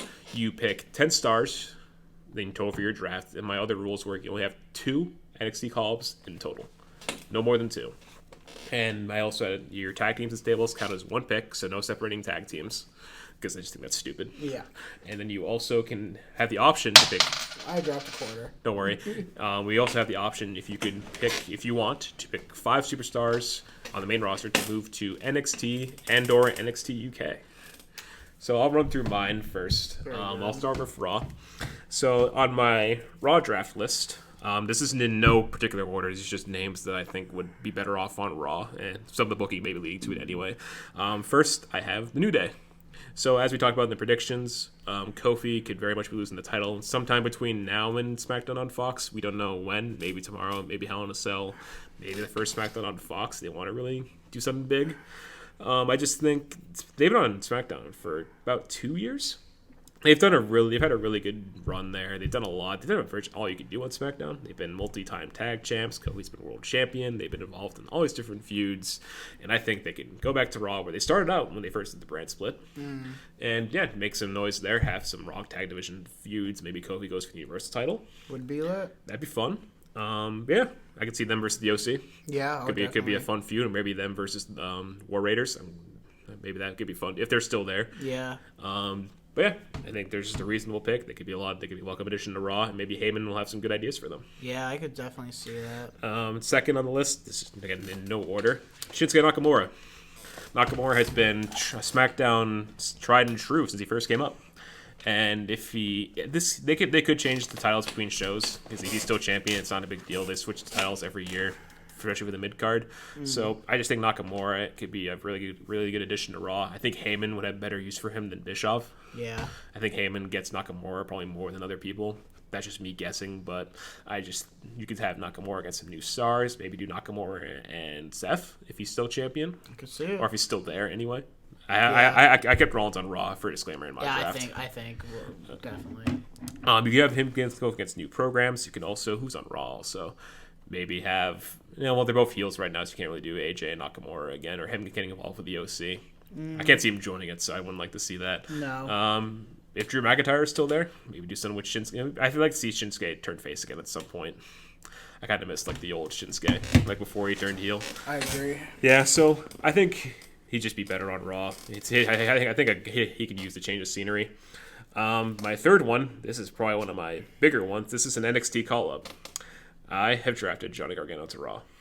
No, I as much as I could see it, I don't think that's happening. You don't think so? No, It's tough because I don't know what he's going to do in NXT right now. Gargano's already said he bleeds NXT. And That's true. Like, that's true. It's kind of tough. I don't know what he does though. Right now, he could wait for Ciampa, I guess. Wait for Ciampa. He could help build up some of the rising. Put people over. Yeah, put people over. Maybe like the Shane Thorne thing they're doing, which I'm like, exactly. All right. He could. He doesn't need a title really. He doesn't really need a title. They can do it down the road for him. Maybe one last hurrah. Yeah. But I just think at this point, if you're gonna, it's kind of tough for me to say what they're gonna do with him. But I just think maybe he could be a welcome addition to Raw, especially if you lose some big names on Raw. 'Cause maybe if Seth goes over, they could bring Gargano up to fill in the void, or they need another top babyface that they want to have. Say they turn somebody heel, they could bring up Gargano to Raw. I just think Heyman also could make better use of him. Yeah, I think Heyman probably knows Gargano very well and what works with him, and maybe they could do another heel run of Gargano. Gargano as a heel was pretty good when you look back at it. But it's pretty bold. Yeah. It is probably one of my boldest ones on here. I was gonna say that's a pretty bold pick. Yeah, but I think if you give Gargano to Heyman, I think that could pretty go if he goes well. Yeah, I think Heyman would know what to do with him, and that's my explaining for that one. Next on the list, they already appear on Raw, but this is not like a proper call. Street Profits. Yeah. I'm really scared for them, to be honest, because I feel like Vince doesn't get them. Heyman kind of does, but I just think if you're gonna have the Raw tag division shaken up, I think adding the Street Profits would be a welcome addition. Yeah. I just think don't have them do exposition at Raw every week. Have them actually wrestle because people just don't care for them at the moment. I think right now Heyman just wants the crowd to like them more and then push them. Yeah, I think once this draft happens, they'll have a proper introduction of the Street Profits in the ring, and then they'll start making probably a push. I think they'll make a push for the titles eventually, and they'll probably beat Rudolph or whoever the hell is the tag champs. Just do a reset of the tag division. Yeah. Going to number 5, someone who I think should have never left Raw in the first place, Elias. Raw's 3 hours. Need someone to fill that good 15-20 minute gap. I just don't like Elias going to SmackDown. Yeah. I didn't like it.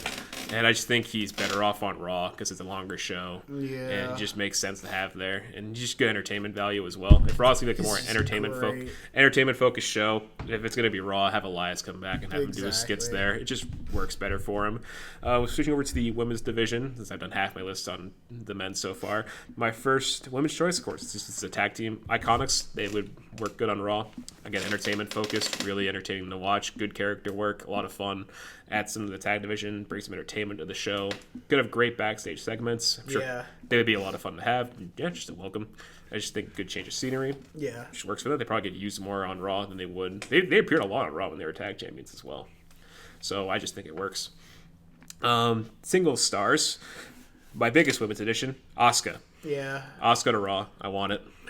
If Sasha's gonna be the Raw Women's Champion and you have Lynch leaving, Asuka fills that void perfectly. That is true. And I think you should. I don't want this Kabuki Warriors tag team to be a thing. I know I said don't break up tag teams, but this one, is it really a tag team? Let's be real.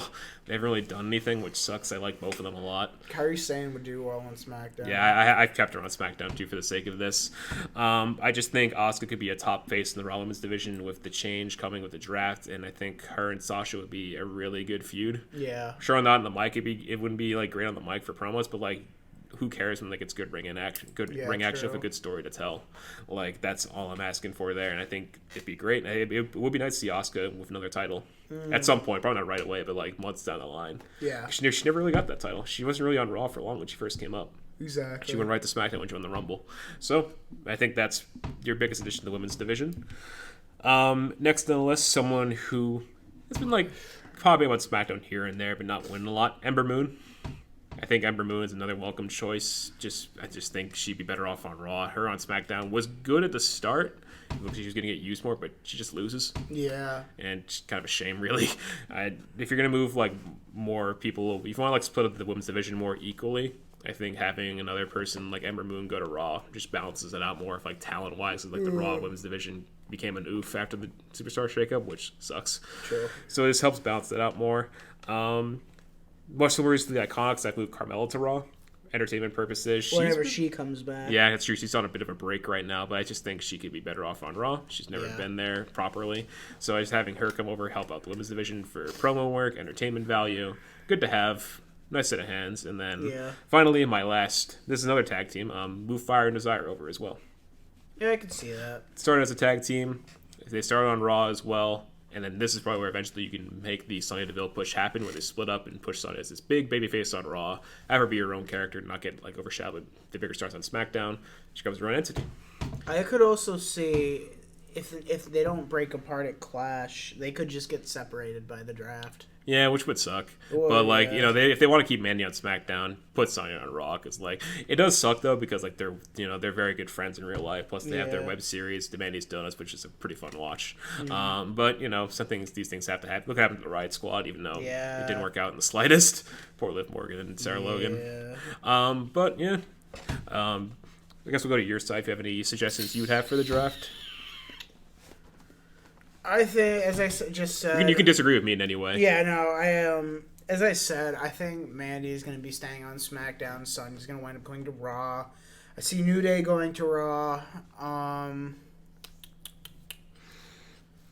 Becky Lynch is probably coming to SmackDown. Absolutely. With those ads, yeah. With those ads, yeah. It just makes sense too. She's one of their biggest stars.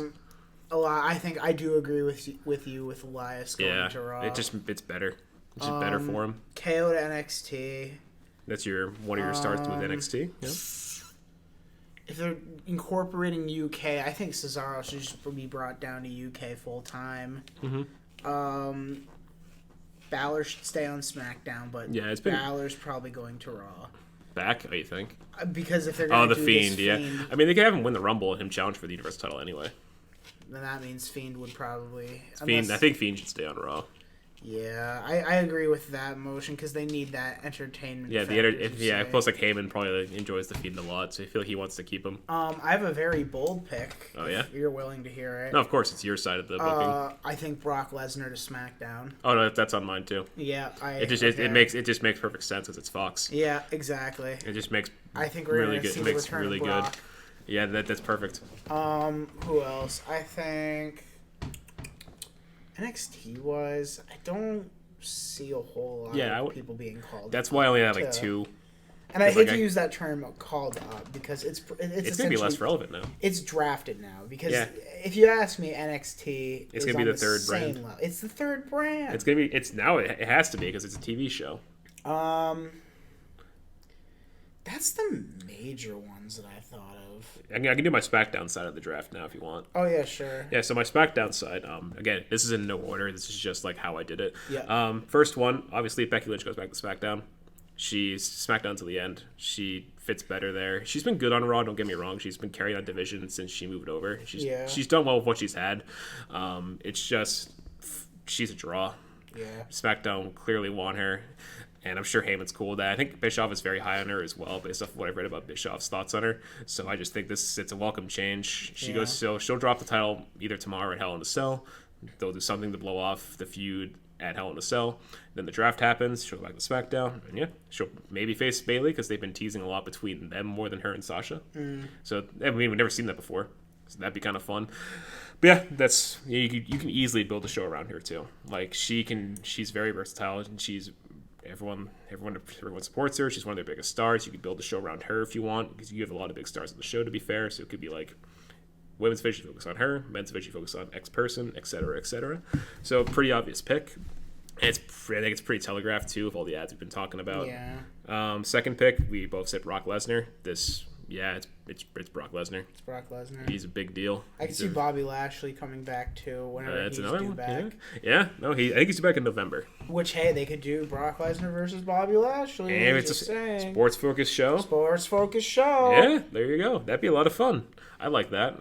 Bobby Lashley's really wanted that match for years, I feel like. I could see Shayna being moved to SmackDown. Mm-hmm. That's my second NXT call-up is Shayna Baszler. And then she goes to SmackDown. That women's division could be very good at the end of the day.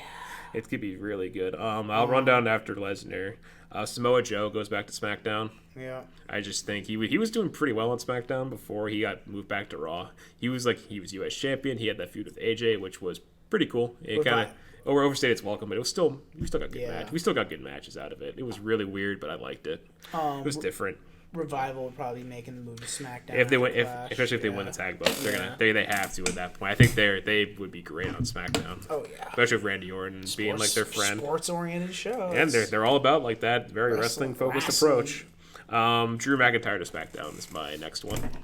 Whenever he comes back. Yeah, he's on a minor injury right now. No, that's right. It wasn't even an injury. Yeah, he was like just taking time off to heal. He'll be fine. He had the flu and he had to get like a minor surgery. Yeah, he'll be fine probably. Oh, yeah. So I'd love to see Drew on SmackDown because him on Raw has just been.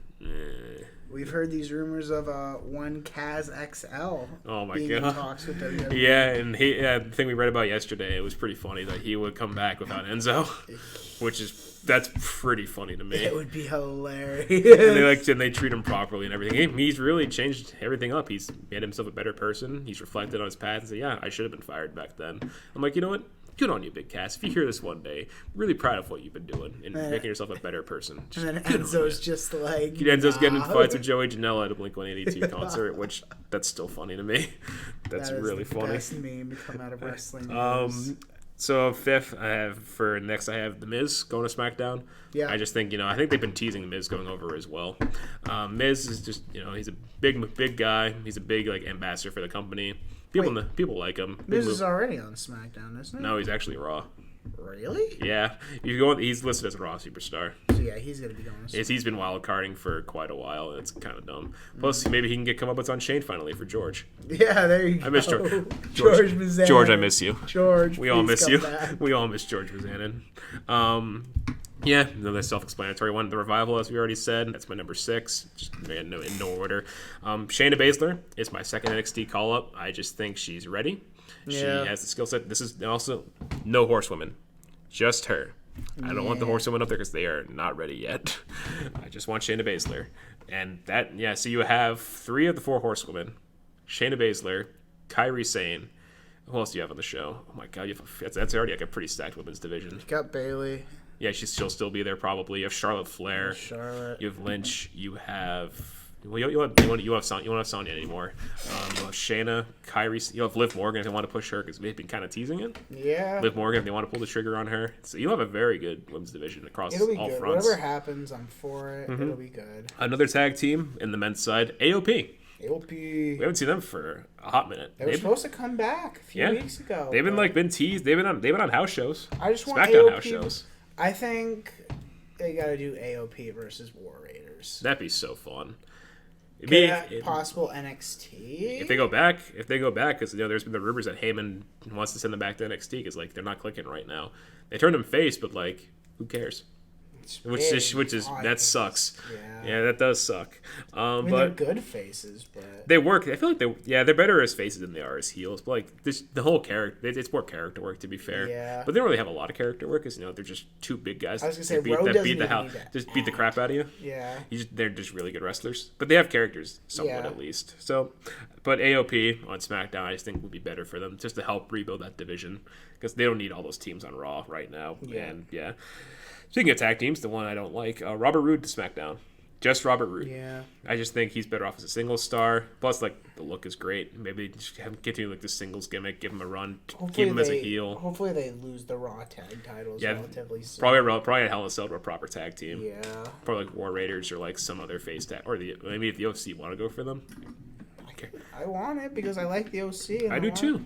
And then finally, as we talked about earlier, my last SmackDown draft pick is Bobby Lashley when he's ready to come back. Bobby Lashley. Yep, and just sports-oriented show. Lashley has an MMA background. He's very athletic for his size. Actual tough guys backstage. Yeah, he's great. I mean, when he in the ring, mic work could be better, but one of the most least intimidating voices I've ever heard in wrestling. I gotta disagree because I remember TNA. I hear all about this. He was fantastic. Yeah, but Chidi's gone on about this too, how he hears about it all the time. He doesn't really see it. It's probably because I didn't see it.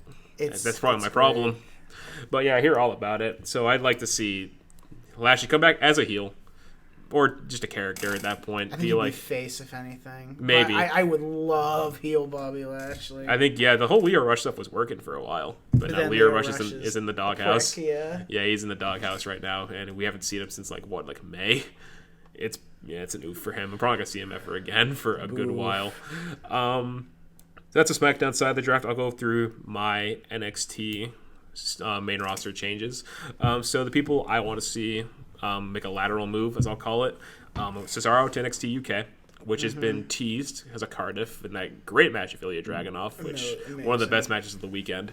I just think Cesaro could help elevate new talent, win or lose either way. And, we have Cassius Ohno, who was there, who we talked about in the first episode, do a Kings of Wrestling reunion. Could be fun. Could be a lot of fun. Help build that tag division a lot because you don't have many tag teams. Exactly. You have the tag champions, Webster and Andrews. You have Gallus. Excuse me, and you have Imperium, who are probably going to be the next tag champions. Yeah. Oh, yeah, 100%. I think, as much as I love Andrews and Webster, they're going to be a transitional. It's the perfect face tag team to drop to a which heel. It'd be heartbreaking, but, it's Imperium. It's perfect. It makes it also the story because Mark Andrews and Tyler Bate and those guys are all friends, too. Oh, yeah. So it continues Imperium are changing the landscape of NXT UK, which is what they want to do. Exactly. They said in their promo they're here to cleanse NXT UK, and I'm like, yikes. Yeah, and they're doing they're doing a good job of it, I'd say. Did they have to use the word cleanse? I'm pretty sure that's what one of them said, but I'm like, it's accurate. Yeah, They destroyed British Strong Style when Walter did by himself. Yeah, but that's true. He beat all of them by himself, which... Good on you, Nice. Walter. Cesaro, just love to see it. You know, he's Swiss. It already works perfectly for him. Yeah. Just put him on NXT UK. It'd be great. Nice. It was like Triple H will use him properly. You know yeah. he will. Oh yeah. Plus, maybe Cesaro can beat Walter. As cool as that'd be to see him with that title. Cool. I wish. That'd be so cool. I wish. Second on my list, Apollo Crews to NXT. Yeah. I mean, did you watch this match with Kushida in the summer? I heard it was good. It was really good. He had like a hero's welcome too when he came out. The crowd loved seeing him. So I just think have him go back, work on his character skills, work on his promos. He'd be great. Maybe he could do like a stable of like him, Keith Lee, and Jordan Miles. Amazing. That'd be kind of fun. Just a bunch of smiling guys having a good time. Boys. Yeah, that'd be fun. I'm sure they have like a good motivation, but that could be a really cool stable. Third, this is one that I much prefer this than having her on the main roster. Lacey Evans back to NXT, please. Jesus Christ, I feel bad for Natty. Yeah. She's been stuck at first since the Rumble. I just think this. You have all like these, not just Lynch but Bailey too, just having to audibly yell spots at her. Did you see the SmackDown where they had a match like recently and Bailey just yelled arm drag at her? Oh yeah. That was like, Jesus Christ, this woman. But she reacted to it. That was good. So she's learning at least. But you know, the woman can talk at least. But it just didn't work. I'm sorry, Vince. Yeah. Like she has the look, sure, and she has like the character work, but it's like, come on, man. She can be better than she is in the ring right now. She can do some things. I'll give her that, but just like not all of them. Like timing a corner spot, timing Becky's springboard kick well in the corner at Stomping Grounds. That was an oof. God damn it, woman. But just put her back there and have her just develop more. You can make her like a big deal for sure because it's NXT. I'm sure they'll figure out good ways to use her, but just have her go to the Performance Center for like a good while too. Yeah, she can learn from a lot of people there. But I think that's just a necessary one. Another one that I'd really like to see, EC3 NXT. Please. I'd like that back. It was too short. I miss EC. It was way too short. How long he was in NXT for? He was only there for like 6 months. Yeah. He had that great match with Dream. Yeah. He was in the ladder match for the NA title, which was awesome. But and we never saw him again. Yeah, and then we see him as a mute, saying like nothing on TV, and I'm like, it's like the opposite of what he is. They beat Dean Ambrose, and then we never saw him again. Who? Yeah, I'm sorry. John Moxley. Yeah, redacted. Redacted. Well, no, I would say he's redacted. He kind of Ambrose was good about it leaving. You know, he waited. He lied, but did he lie? Jericho lied. Essentially, from what I heard, Ambrose was like, "Oh yeah, I'm probably gonna take like a break from wrestling for a little bit." Like, just kind of unwind. Depends your definition of little bit is. And then a few weeks later, hops on the AEW. Goes to Vegas. Goes to Vegas, and one of the best moments of the year happened. Banned for life club. I don't know if he's banned for life. I'm sure. Yeah, it's definitely. I feel like he was better about it than Jericho was, I think. Jericho lied to Vince. Jericho could do anything he wants. Yeah, he's at that point where he doesn't care. He's made enough of a legacy. It doesn't matter what happens and to him. Vince was like, whatever. Yeah, whatever. Money. money. Blood money. But yeah, EC3 NXT would be great. I just think more character work. I'd like him and Dream doing something else again, which that was just a really good feud and really funny. Who else could EC3 have a go with? Undisputed Era, can you imagine him like interacting with them? That could be funny. That could be really entertaining. Or him with like some like the mid card guys. Oh, him and Matt Riddle. Him and Matt Riddle would be hilarious. Now that I think about it, that would be hilarious. We could also do him and Jordan Miles could do something fun. Him and Keith Lee. Yes. Him and Keith Lee would be so much fun. Him and Dominic Dijakovic. 6'5" Dominic Dijakovic. That could be neat. Dijak had a really good show when he came back too. One of the best big man matches I've seen in a long time. But yeah, EC3 just makes sense, doesn't it? He'll actually do something. Yeah. Maybe a North American title champion. That could be great. I like that. And then my last one concerns the NXT tag division, which is kind of like in a weird point right now where you have Street Profits ready to go up to Raw, it looks like, and you have your new tag champs in the era, and it's like the Forgotten Sons, and it's like, who else is there? Yeah. I don't know. So bring them back to NXT, the War Raiders. It just, as much as it's cool seeing him on the main roster doing stuff now, I just feel like the crowd don't care. Yeah. Which I hate to say that about them, but, I just think they're better off doing this. Going back to NXT, being like a big deal there. So I want to move them back, and maybe they'll go back with the era or do something like maybe against the Forgotten Sons, maybe. Yeah, another maybe. heel tag team, help build them, give some more credibility. But yeah, that is how I would book the upcoming WWE draft next month, and you have some of Sam's thoughts as well. If you have any suggestions of how you would book the draft, feel free to leave in the comments below, or send us a message on any of our social media platforms of how you think you would do it, and we'll have a talk with you about it. So we're going to take a quick sponsor break as we get ready for one of our next segments, one of our newer segments. So our sponsor, like last time, is the Steam Dream Store. Hey, that's us. Yep, and this channel, of course, is a sister channel of the Steam Dream YouTube, more of a broad channel talking about all different things. It's where our punishment videos go for our predictions contests. It's where Tim usually vlogs about what he's up to, whether it be at a sneaker convention, how he got scammed last time when he was in DC, which messages me. By the way, sorry to interrupt. No, it's fine. Kid messages me. He's like, "We got mugged," and I'm like, "Oh no!" Yeah. Turns out he got hustled. Yeah, it was not. I watched the video and it was like, yeah, because our friend Scott, who's not a part of the podcast, he was there too, and it was like, they had like video footage of it too, and it was not a good look. It was memes. But the main thing we want to talk about with the Steam Dream channel is our store. So Steam Dream has a store online. It is at teespring.com/stores/Steam Dream, all one word. And you can use the code Sauna for 15% off. Pick any item you want. We have V-neck t-shirts, we have hoodies, and we have a tapestry that was just added to the shop recently for availability. Again, if you go to teespring.com/stores/Steam Dream and use the code Sauna for 15% off on an item of your choice. Hope you support us, and hope you click subscribe on both the Steam Dream YouTube channel and give the SSS channel, the Shoot Style Sauna, some support online. We very much appreciate it. All right, so hence we're getting into the later half of the podcast. We're going to a new segment. This new segment is called No Holds Barred. A lot of you might be thinking, what does that mean? Is there going to be a match happening? No. No Holds Barred is a rant segment where one of us will go off about a recent topic in wrestling and why we don't approve it, what we don't like about it, and what our feelings are deep down. So I have a lot to talk about with this. I'm gonna yeah, I'm gonna be right back. So Sam's gonna leave the room because he doesn't really have much to say to this.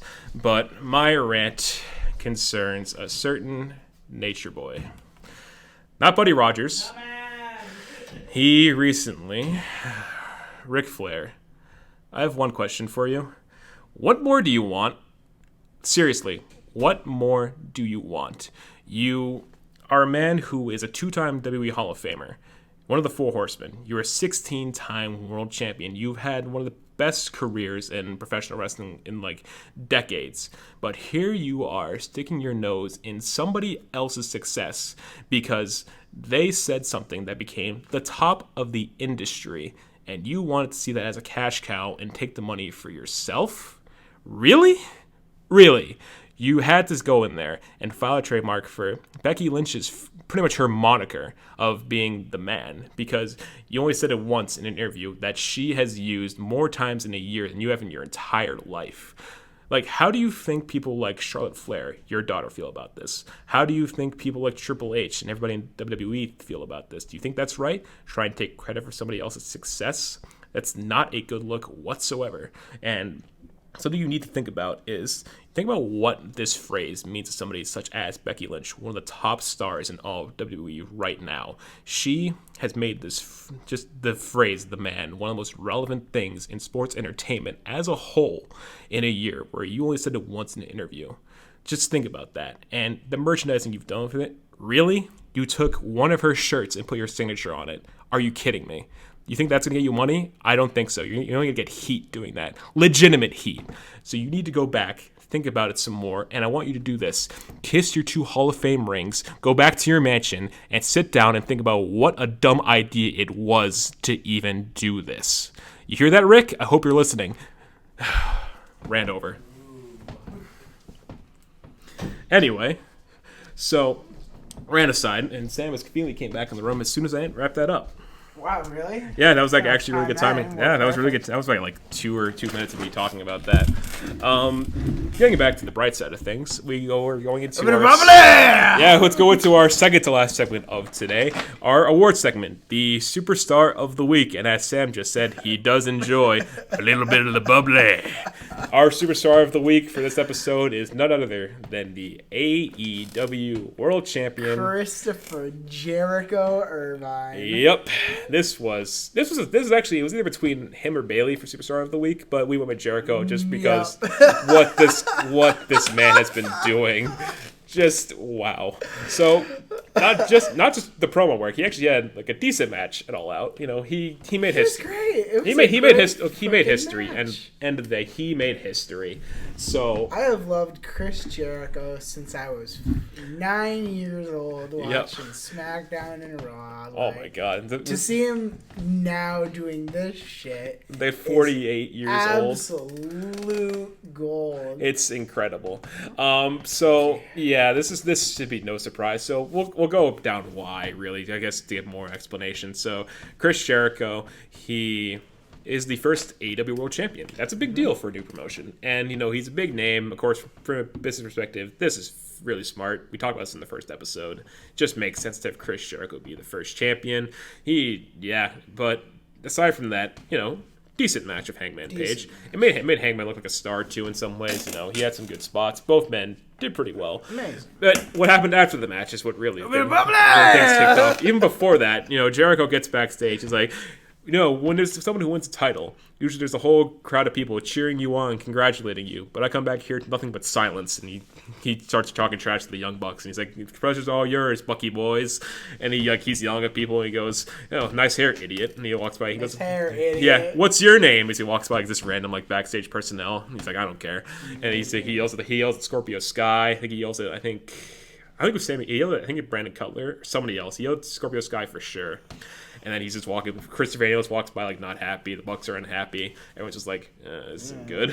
And then he walks to the backstage area. He's just walking around. He's like, oh, look at this. Cheap salami. He eats the cheap salami. He's like, this isn't all good. But then the moment where it all happened, the Chris Jericho bubbly meme started up. Which Chris Jericho looks at a thing of champagne, and apparently it goes back to WCW, and he goes, ooh, a little bit of the bubbly. And he shakes it up and everything, and then this guy, we got a suit. He's like, congratulations, Jericho, I'm presenting you with the AEW title. And he goes, we got a party up in here, and he shakes the ball, he sprays it over the guy's suit. It's just good comedy. Well, the champagne thing, I think, was a Dumb and Dumber reference. Maybe, but sure. There was a match in WCW in the 90s where I think it was Macho Man Randy Savage, and I think, was it Flair? Probably. It was somebody. It was they were having a match in WCW, and they get to the back. They get to the commentary area. There's a desk or a table, I should say, with catering on it, and there's champagne on it. So Savage gets it, and then Tony Schiavone goes, "Oh, a little bit of the bubbly," not like how Jericho said it, but that's how that. I'm guessing Jericho watched that before he went out there, probably, and just decided to rib Tony Schiavone. Amazing. But it's pretty great. And it didn't stop with that either. Because as we talked about earlier, things just got crazier. It just got crazier. As then we got the famous worldwide search for the AEW title because Jericho lost it at a not Omaha steakhouse, Longhorn Steakhouse. I think it was in Tallahassee, which is Florida. And just...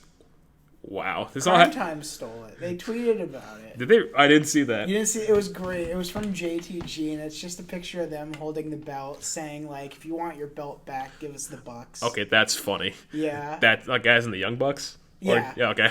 That's really funny. I did not see that. I know I saw, like I said, the Elite were talking about it. They were making fun of Jericho for losing the title, but it was just good fun. And Jericho wasn't silent. He did his own video promos about it. Yeah. He went all in with this thing. So he was sitting in a jacuzzi with his hat and his scarf on in the water, which was funny. And then he gets the champagne, calls it the bubbly again. He shakes it, and then he pours it in a glass, but then drinks out of the bottle, which I'm like, what? Okay. And he's just talking about how it's a worldwide search happening, and how he says this traditional Chris Jericho thing says he wants to thank you, blah blah blah. Yeah. And he says you're welcome at the end because it's this new thing.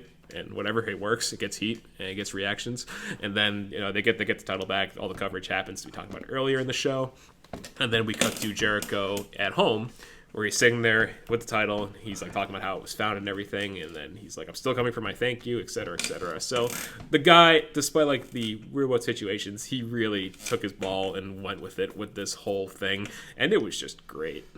Like, it was pretty great. Wrestling aside, this guy just did so much stuff, and it just it's in this day and age with social media being like a live microphone. It's just there's like nobody else we could really pick. Like Bayley was our second choice, but like Chris Jericho made history, both like with the AEW winning the AEW title and just having a blast on social media this week of like the past 2 weeks with the title search and everything, and like this was all over the wrestling world for like a good day and a half, and it was just great. But yeah, he is our superstar of the week. And we will now move into our last segment, which I will have a change of guests, as I will be joined by our producer, Tim Lassard, to talk about the Steam Dream Universe update. Hold on, so, I'll go get him. Yeah, Sam's going to tag out, so we'll be transitioning over for a bit. So we'll probably edit this out of the main podcast. But Tim, Sam! As you can hear Sam audibly yelling for Tim, we will switch over to the Universe segment as I wait for my guest. So recently we've had SummerSlam in our Universe mode, where we had a decent card, and we're getting ready for some big tournaments coming up. Again, for any new viewers, the Steam Dream Universe is a WWE 2K19 Universe mode, where myself, Sam, and Tim are each assigned a brand, and Tim does Raw, I do SmackDown, and Sam does NXT.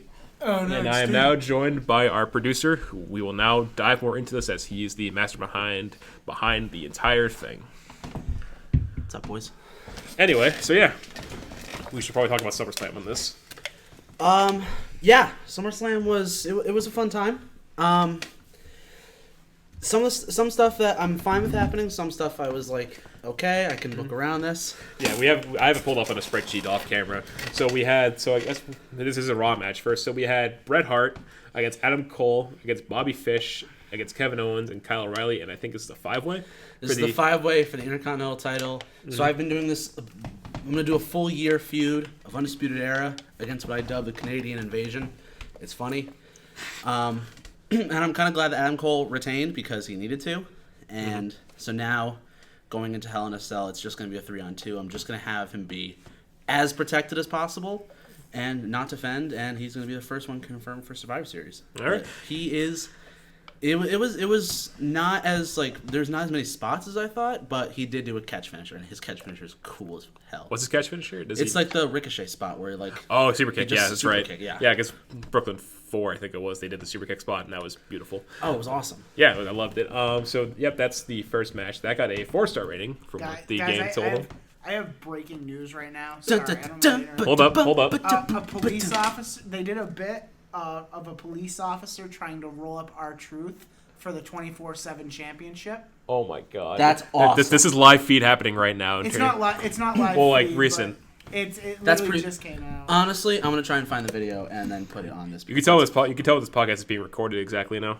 This is hilarious. That's the greatest thing I think I've ever heard. That's pretty great in my lifetime. Moving down the card, we had the. Going to the SmackDown side, we had a U.S. title match between Andrade Cien Almas, the U.S. champion on SmackDown, against Daniel Bryan.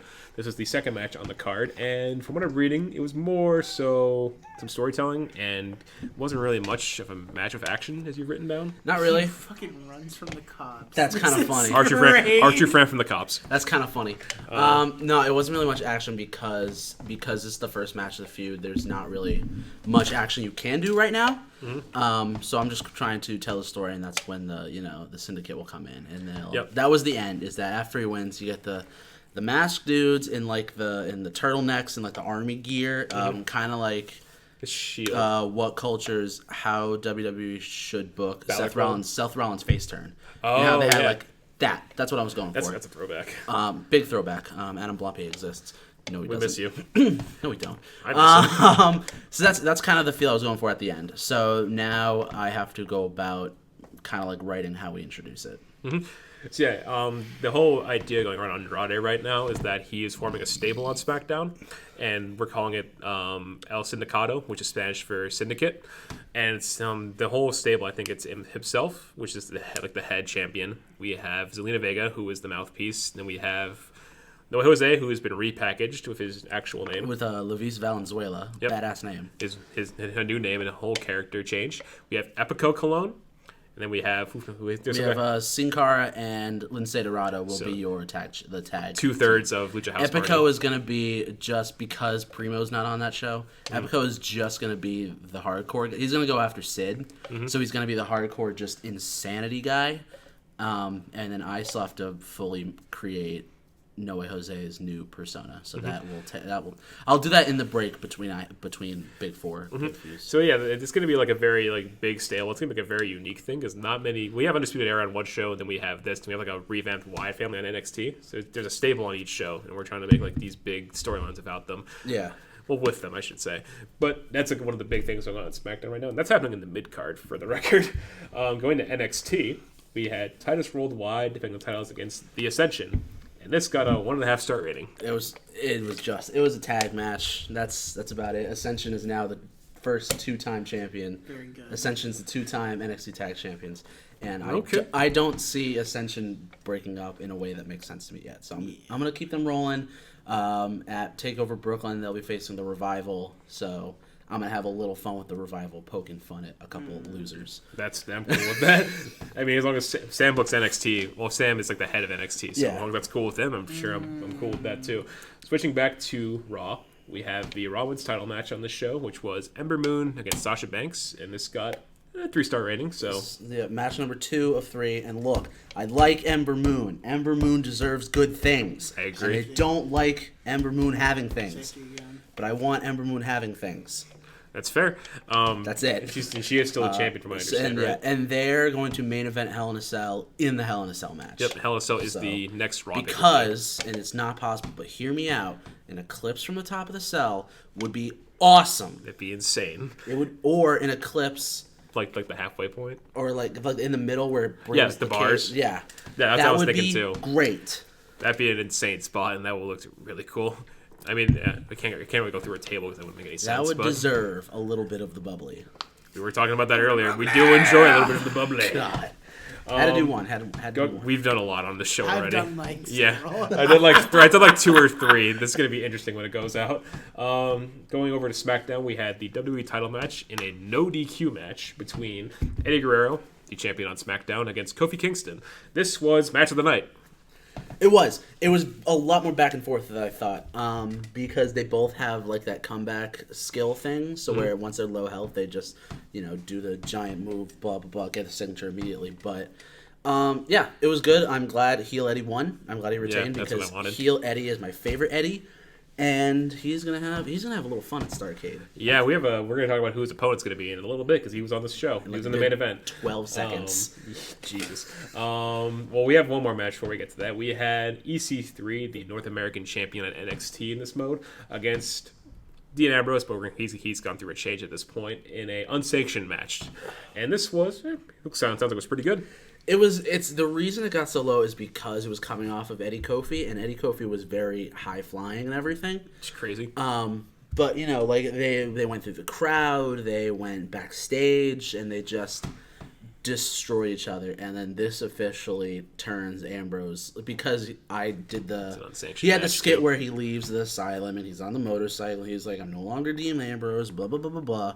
And now since he beats EC3 and wins the title, he's now officially Jon Moxley. It's the official. I'm done calling him Dean Ambrose. It's stupid. It's dumb. It's just, I can't do it. I'm fine with calling him Hideo Itami. I can't call him Kenta yet, but I'm not calling him Dean Ambrose. I call him Kenta. He's also on my roster in this universe mode, so I call him Kenta. But it's kind of a clash. I can't call him Mox. But not yet. But he's making strides in New Japan. And then Icon versus Icon. Yeah, this was Shawn Michaels versus Undertaker in the main event of SummerSlam, and this seems like it did okay. Because I need to have at least one inter-brand match. A dream match, basically, in this case. Gotta have the Icon versus Icon. This is one of 3 for the year. Rumble has... I think I did Trish Mickey for Rumble, because why not? Let's bring that back. And WrestleMania has Sting and Triple H a good one and not the one we got. I don't want the NWO. I don't want let's not, let's not That's do stupid. Let's not do something that gets too massive. But yeah, Taker wins because I dig it. I don't want to give Michaels that win. Yeah. Even though Michaels is my roster, I'm not giving him that win. I need him Did to put him over. I'm going to try and give him. So Taker's going to challenge Eddie. And I'm going to have heel Eddie have a lot of fun with this. This is going to be because really you interesting really can't start, have kid. heel Taker. It's No, kind of different. It can't really work. You don't want to dip into ministry quite yet because that's weird. What does he have? He doesn't have anyone. Yeah, exactly. He doesn't really have anyone. I mean, like, he could recruit, like, oh, this is SmackDown's, like, Aleister Black. I don't fucking know. Oh, they shouldn't have said The that on Unholy there. Alliance. Don't give me ideas, all right? Well, it's my show, too. So we'll have to think about it. It's my show That's as bold. well. That's bold. I mean, we book it together. That was SummerSlam. It was a pretty solid show. Had some good matches. I mean, so I'm taking a break between when the second quarter of the year starts just to kind of, revamp the storylines, make sure I have everything in check before I start playing again. Exactly. So we've been like talking about other ideas. I know, like, so I have all of the 3 pay-per-views, each of our pay-per-views before Survivor Series written out. Mm-hmm. I have the story, and now I just have to go through and be like, how can I get this week by week? Yeah. And then King of the Ring, Queen of the Ring. Yes, I'm going to do Queen of the Ring. I'm not sexist, so yeah, we have our brackets ready. Themselves. We have our brackets made already. We could talk about them in a bit, but we should also talk about some of the stuff happening. So, El Sindicato has been made a thing. So when we talk about that, it's going to be a really like driving force of SmackDown. It's going to be elevated to another level eventually. NXT, we have like a revamped Wyatt family because on Sam's Takeover show we had Bray Wyatt recruit Lars Sullivan, and it's like a Frankenstein type thing Lars happening. Sullivan had a heart attack. That was the Yikes. coolest bit of writing I think it is. So like after Ricochet beats him, Lars is like, I'm mad, has a heart attack in the ring, he clutches his chest Dies and does that in thing. the ring. Shush, that's funny, but no. That's it. Blackout, like Deleter of Worlds Bray Wyatt, where he has like the giant apron or whatever. Yeah. Stands above him, looks up, Blackout, both gone in smoke, and you're Which is like, like- all right, that's weird. That's a Bray Wyatt thing, old But, Bray Wyatt. and he hasn't explained it yet, but he has cut a promo, and it's just a simple he's like, soon Mumbling. we'll dance in the garden again, his random mumbling, but he hasn't explained himself fully. Mm-hmm. And so I'm gonna have Lars challenge Ricochet again at Brooklyn, and I'm gonna try to revamp it just like he's. I don't want to say it's like Paul Bearer and Undertaker's urn type stuff because that's too weird. It's like too far. They're actually too similar but as well. Close. And I'm trying to figure out the reason before I start that. All right. I guess we'll switch over to King of the Ring and Queen of the Ring. So we have how this works is that there's a King of the Ring bracket on each of the 3 shows. So Raw has one, SmackDown has one, and NXT has one. And the winner of each bracket goes to Survivor Series, where there's going to be a triple threat match to crown the overall King of the Ring. Correct? Yeah, and then whoever wins King of the Ring, Queen of the Ring, like that week, they're going to be pushed into a title feud. They can choose any title they want. Doesn't even have to be on their show. And if we want to trade, for example, I have Braun Strowman in mind as my number 1 seed. Braun Strowman wins, and I don't want him going to any of my titles. I will go to Stel, and I'll be like, look, I'll give you Braun Strowman. I want him to go for this title. Who will you give me? Bing, bang, boom, we'll work that out. Yep. So that's how that's going to work. It's internal agreements. It's like a trade kind of thing. Before we do like an actual, end of after WrestleMania trades. Mm-hmm. We have a draft up here like at the end of this season, and then we do start again with the next season. It'll be a fun time. The Raw bracket, Braun Strowman is number 1 seed. He'll be facing Rey Mysterio in the first round. The other match on the other side is Tyler Bate, the number 4 seed, going against Kane, the number 5 seed. Then we have Seth Rollins, the number 3 seed, against AJ Styles, the number 6 seed. And then The Miz, who's 2nd seed, against Mustafa Ali in 2K19 as the 7th seed. So a lot of this is based around what they've been doing in the universe. Of course, it's in like real life reflection. It's been what's been going on internally. So I think, for example, AJ has not been doing a lot. AJ hasn't been doing a lot. Ray has done nothing either. But let's see. The Miz was the first Universal Champion, so I had to put him in there at some relevant. Braun just lost, even though I'm having him interfere in the feud right now with Luke Harper, the number 1 contender, which I didn't want that to happen, but you know what? I'm going to roll with it. Seth Rollins had a lot of wins lately, and Kane, even though he lost to Finn Balor in that first feud, I kind of want to keep him relevant for something, but I don't expect Kane to get past the first round. Yeah. If I had my choice of who won, I would want the big strong boy Tyler Bate because I would love for Tyler Bate to go against like either The Rock because that would be really cool, or if I want to push him for a Raw Tag Championship and take out Leo Rush and Bobby Lashley. That'd be great. Which would be a good time. That's the. Is that it for Raw? All right. Go over to SmackDown, the SmackDown bracket, which was picked by me but seeded by Tim himself. We have first round John Cena, the first seed, going against Montez Ford. The other one is Kenta or Hideo Itami at the number 4 seed against Sami Zayn, which should be a crazy match considering those two. Then we have Samoa Joe, the 3 seed, against Tyler Breeze, Prince Pretty at number 6, which I'll explain. That's how I want it to go in a bit. And then we have Kurt Angle against Aleister Black in the other match, 2 versus 7. So the most interesting ones here are Cena and Montez, and then Joe and Breeze. So I've been trying to push Montez for a little bit. He just had his program with Randy Orton that he lost the pay-per-view, but it was kind of like more of a coming out party for him. Had a good showing. Wasn't like the match of the night or anything, but he looked good. He's also been working with Kurt Angle a bit. He's doing some other singles action, and this could be the potential for him to break out, become his own entity more.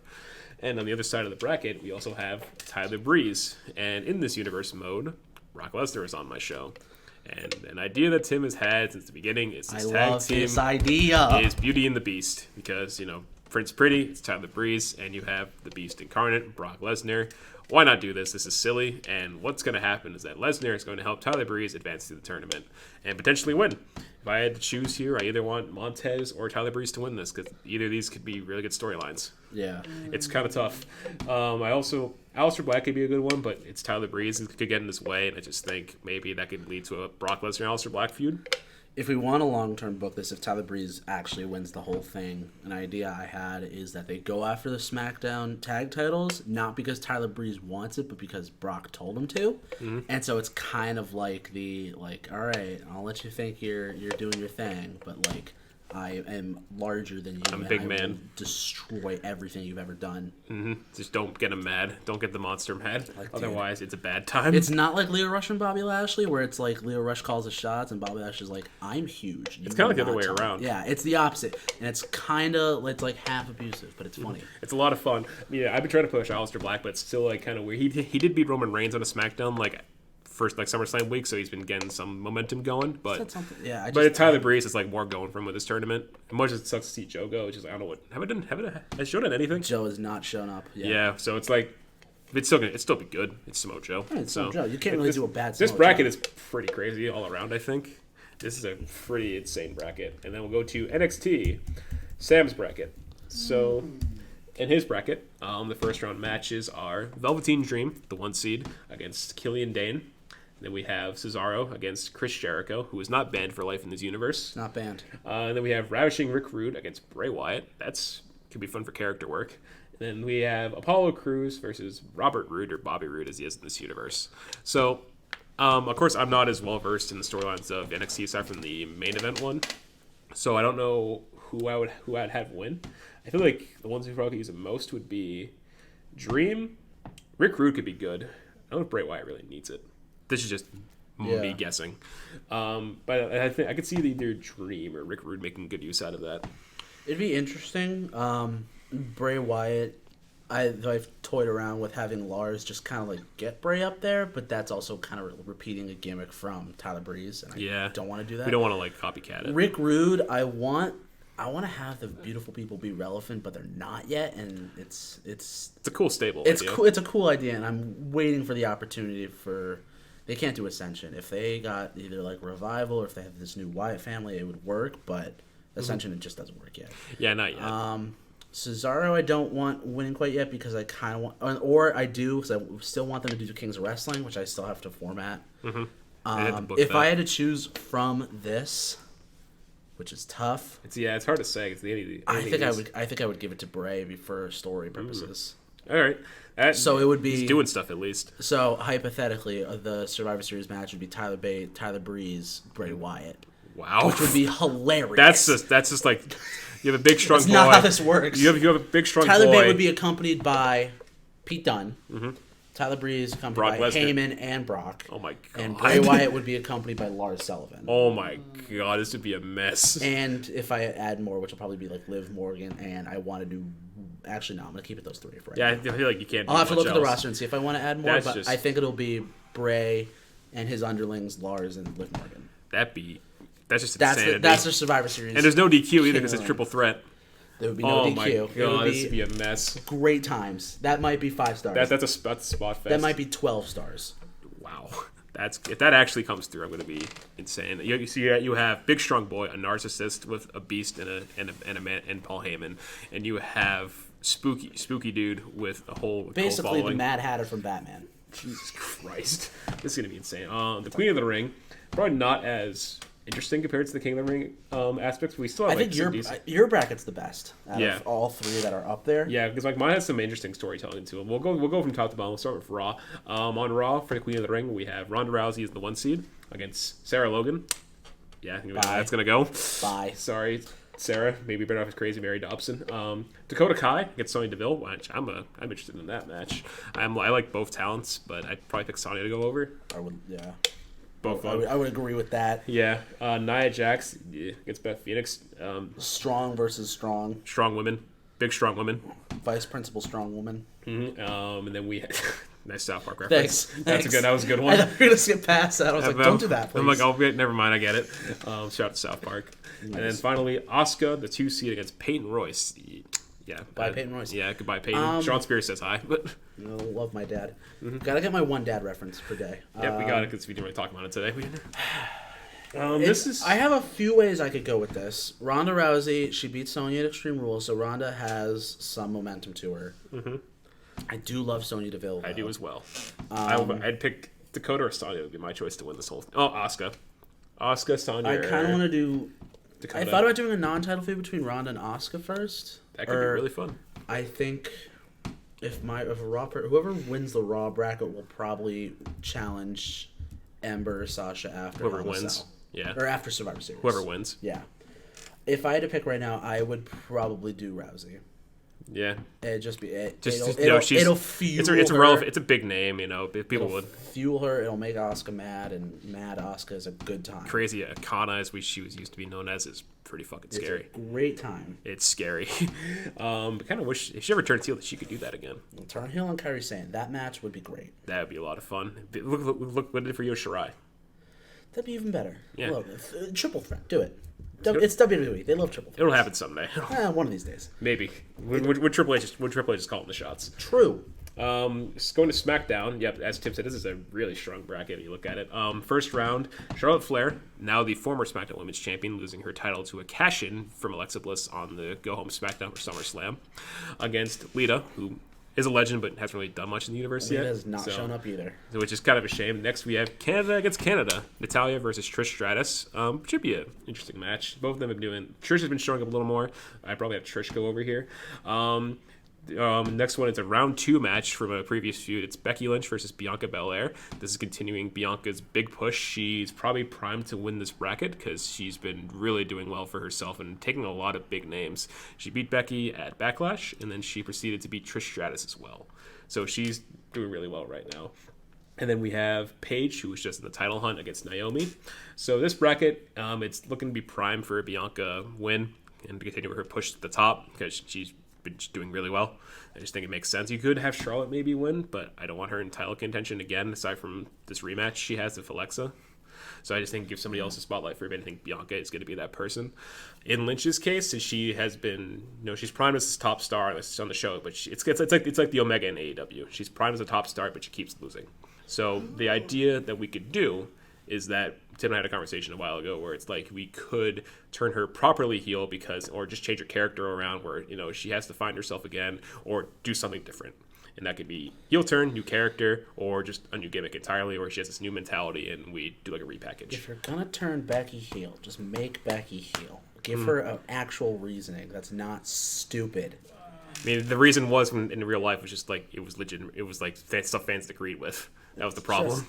The fans agreed with the points. It didn't make sense. It was not done. They wrote the wrongs at least in the end, but and people weren't going to buy it because it's like we don't like Charlotte. Just like whoop-de-doo. Who cares? What do you want, man? Mm-hmm. It's insanity. Yeah, but we'll figure out. I can see it going the Omega AEW Redemption arc way, where she'll figure out something, and then we'll go from there. It's hard to say right now, but we're trying to pitch ideas for it. But in the end, Bianca is probably going to Survivor Series.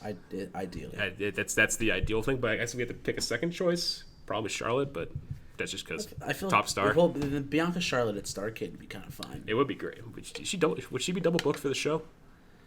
I forgot. Yeah, I forgot. pull up the I card forgot real that could be. I could. Yeah, because Charlotte's already for. Yeah, she's facing Alexa. She has her contractual rematch. We could do it on a SmackDown instead. Could.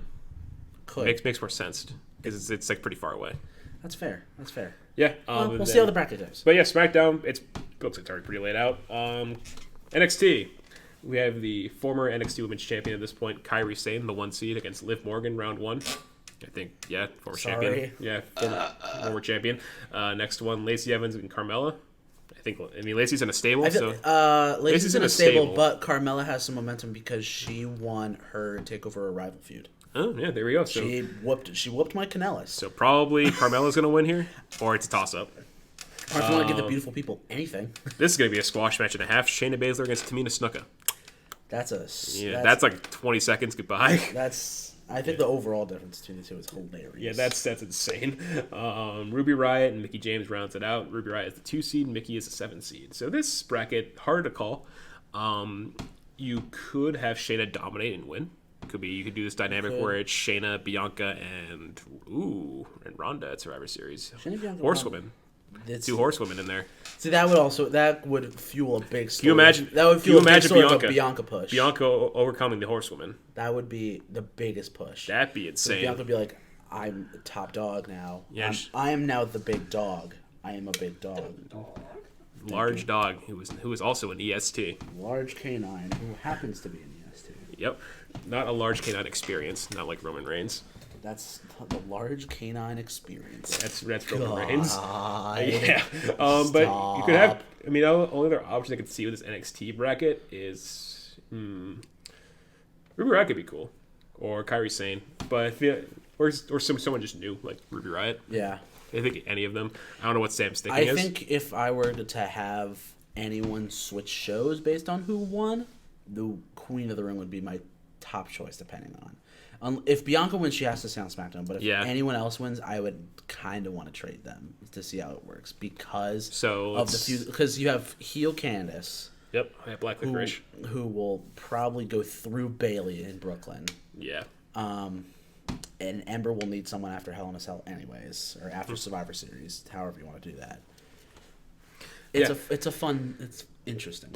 Yeah, this is going to be a very long-term booking decision what we're gonna have to do with this tournament, but that I think just sounds like rounds. That sounds like a later issue. Yeah, that's like months ahead, like both in real time and in universe mode. That's a not now problem. But that just about wraps it up, I think, for the Steam Dream Universe update. A lot of stuff happened. One of our big shows is happening. We're getting ready for the months ahead, so I think that'll just about wrap up the segment, and then we'll get into our closing. Tim, anything to plug? Let's see. Buy my merch, which you probably already said, but buy my merch anyways. I probably should have prepped something for this. Let's see. I have a new video coming out, I want to say either tomorrow or Monday. We have the Mystery Jerky video that we'll be filming tomorrow. Mm-hmm. We have the Steamboat podcast, which is the one that I host. That's going to be recording in the next week or so, hopefully, if we can get that right. We still have the Smash tournament to bring back the Steam Dream Championship. And we have a bunch more videos that I'm lazy to film. But be on the lookout, youtube.com/SteamDream. Subscribe, join the Steam channel. Team. That's about it. Twitter.com @StelShoots for my wrestling Twitter. You can see me talk about random stuff all the time, mainly women's wrestling because I don't know what to talk about sometimes. Regular Twitter for me talking about esports or just random stuff. @Stelios_SSB, where I just randomly tweet here and there, not as much as other Twitter, but it's where I do things. YouTube, you said Steam Dream, our sister channel, where our other content comes out. Sam, on our bed, anything to plug? Follow Sharpshooter Sam on Twitter. Nice. That's it. All right. Well, at this point, it is now closing time for the sauna, and we will come at you again in 2 weeks to talk about the first episode of AEW TV and whatever else is going on in the world of wrestling at that time. Take care, and we will bid you adieu, and we will speak again soon.